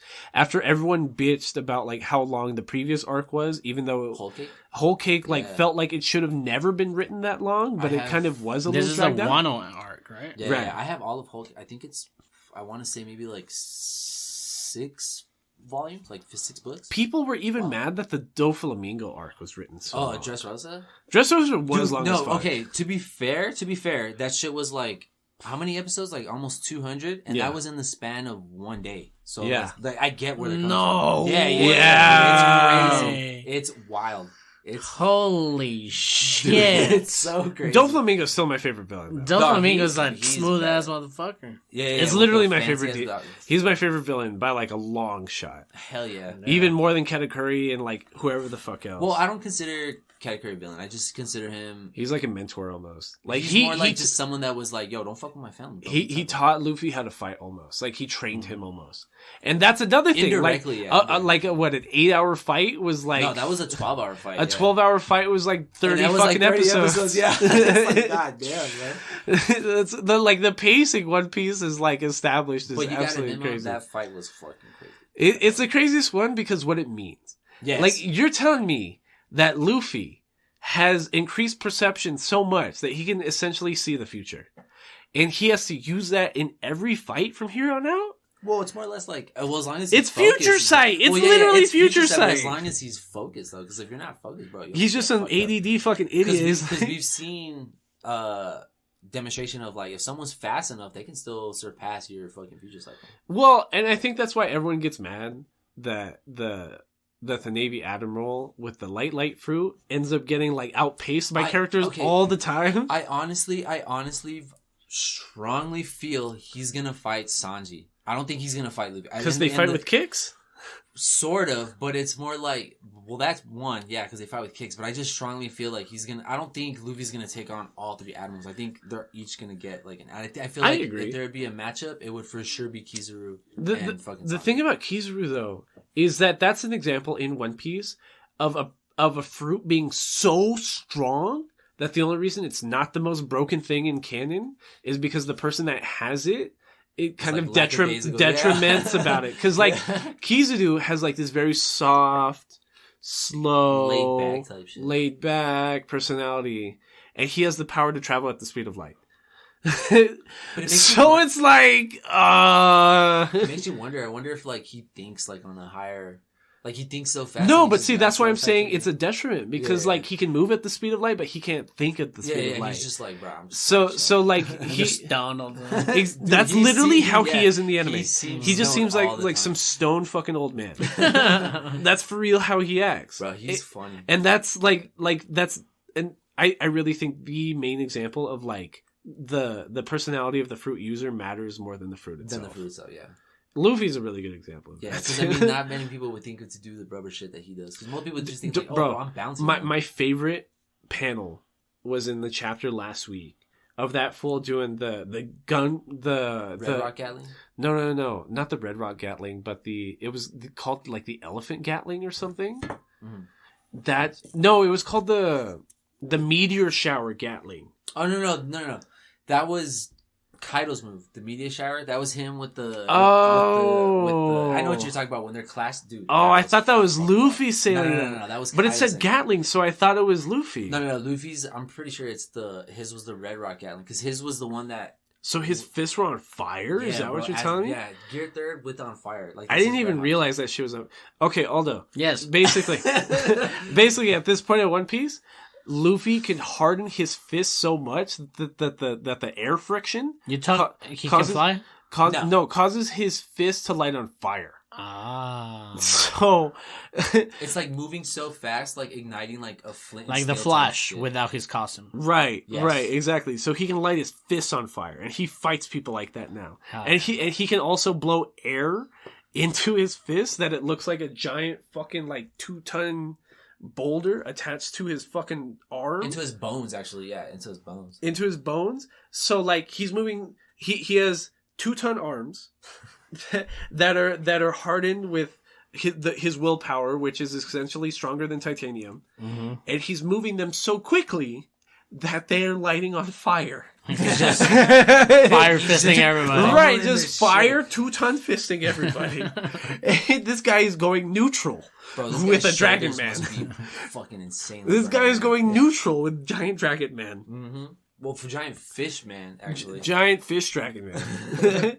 So the One Piece manga is like absolutely batshit right now. Like when you, like Luffy's power scaling, I remember even 5 years ago, people being like, how the fuck is Luffy gonna power scale into fighting Giant Magma Man, fighting Giant Buddha, fighting somebody with the power of a black hole, fighting somebody with the power to make earthquakes out of thin air? Like, how is Luffy ever gonna power scale up like that? That's 5 years ago. He does. We're now at the point that it's like, okay, maybe he like, there are people this, bitching about power scaling now. All of a sudden, this 25-year-old fucking manga, people are bitching about the pace of the power scaling all of a sudden. Yeah, all of a sudden it's like, bro, all this... It's crazy because all this minuscule training that he's gotten, it's been showing throughout and the like whole he uses series. them once and sometimes not ever again. Yeah, most right? times. Like some powers, I bet. Crazy. Well, he'll use things like later on, but it's like it's not prominent anymore. He's like, I don't need to use that shit. It was like a situational thing. Oh yeah. The last thing I did want to talk about is that this past Wednesday, Yu-Gi-Oh! Master Duel, the official online simulator for the Yu-Gi-Oh! Trading card game, is on everything. Is on all consoles right now, and you can cross-link your platforms and all your devices. And I'm being nerd-mailed into playing it. Yeah, I'm making Aldo learn how to play Yu-Gi-Oh! Finally. I made CJ download it right now. It's fun, actually. It's pretty fun. Well, what's crazy is that, like, it's the official simulator, but everyone's bitching that it feels like a beta. So y'all won't even be able to like notice because you guys don't play the in-person card game. To me, it seems right, but like it's an old ban list. I bitch all the time that every 3 months, Yu-Gi-Oh! Releases a ban list. So, like, the currently available, like, legal cards shouldn't be the legally available cards right now. It's missing the newest card sets. So it's missing sets that came out within the past 3 months It's or like so. the previous FIFA game. Right. So it's, yeah. It's playing like the Yu-Gi-Oh! Trading card game a year ago, but in the Japan format. Because it's not even like the TCG, the North American trading card game format. They're using the ban list that's out of like Japan. So it's not even a real format. But for people that are trying to get into the game and trying to learn how to play, it's probably like the best way to do it. And it's free to play. I'm not gonna lie, always seeing your fucking tournament pictures and it's like, bro, I won and shit. I'm always like, I can do that. I don't think you could. I don't think I can, but I could try. Well, hopefully you'll learn how to play now. I don't know if y'all have anything else you want to talk about during Nerd Down right now. No, me neither. I don't have anything, brother. Just Legend of Arceus is coming out very soon, so buy that shit. I got an email. I pre-ordered from the Pokemon Center like 4 months ago. I got an email Tuesday that I might be getting my Legends of Arceus game like 3 weeks late. Are you serious? They sent me an email. The official Pokemon Center sent an email being like, due to global shipping constraints, your game might not get here. What's that one shipping container? Evergreen? God damn it, those fucking bastards. Exactly. Again, they fucking I don't know what the fuck Log it is. in the canal. But honestly, I already spoiled the ending to Pokemon Legends Arceus for myself because I was on our Pokemon leaks on Reddit. Don't say no, but I was looking at screenshots. Like I was like, oh, look at this Pokemon in motion. Oh, look at this Pokemon's character model. Oh, look at this typing of this region-specific Pokemon. Oh, that looks so crazy. And then I accidentally clicked on one, which was like a screenshot of like the very last scene of the storyline. And I'm like, oh. like, damn. I can't believe I did that. Killed the cat. Yeah, I fucked it up for myself, but I'm so excited. I'm fucking excited to play it. And I have way too many games right now. Like, honestly, man, yeah. Oh, we need to get together and buy tickets for Jackass Forever. Yes, absolutely. Oh, yes. That's like their last movie, right? Like that is they're passing the torch down to a new generation of Jackass, what I believe. Is it really? Yeah, because they have new people in the Jackass crew. Oh, when I saw Steve-O's stand-up routine in Hollywood last year, like that was like the first thing he was talking about was like, yeah, I just finished filming of Jackass Forever.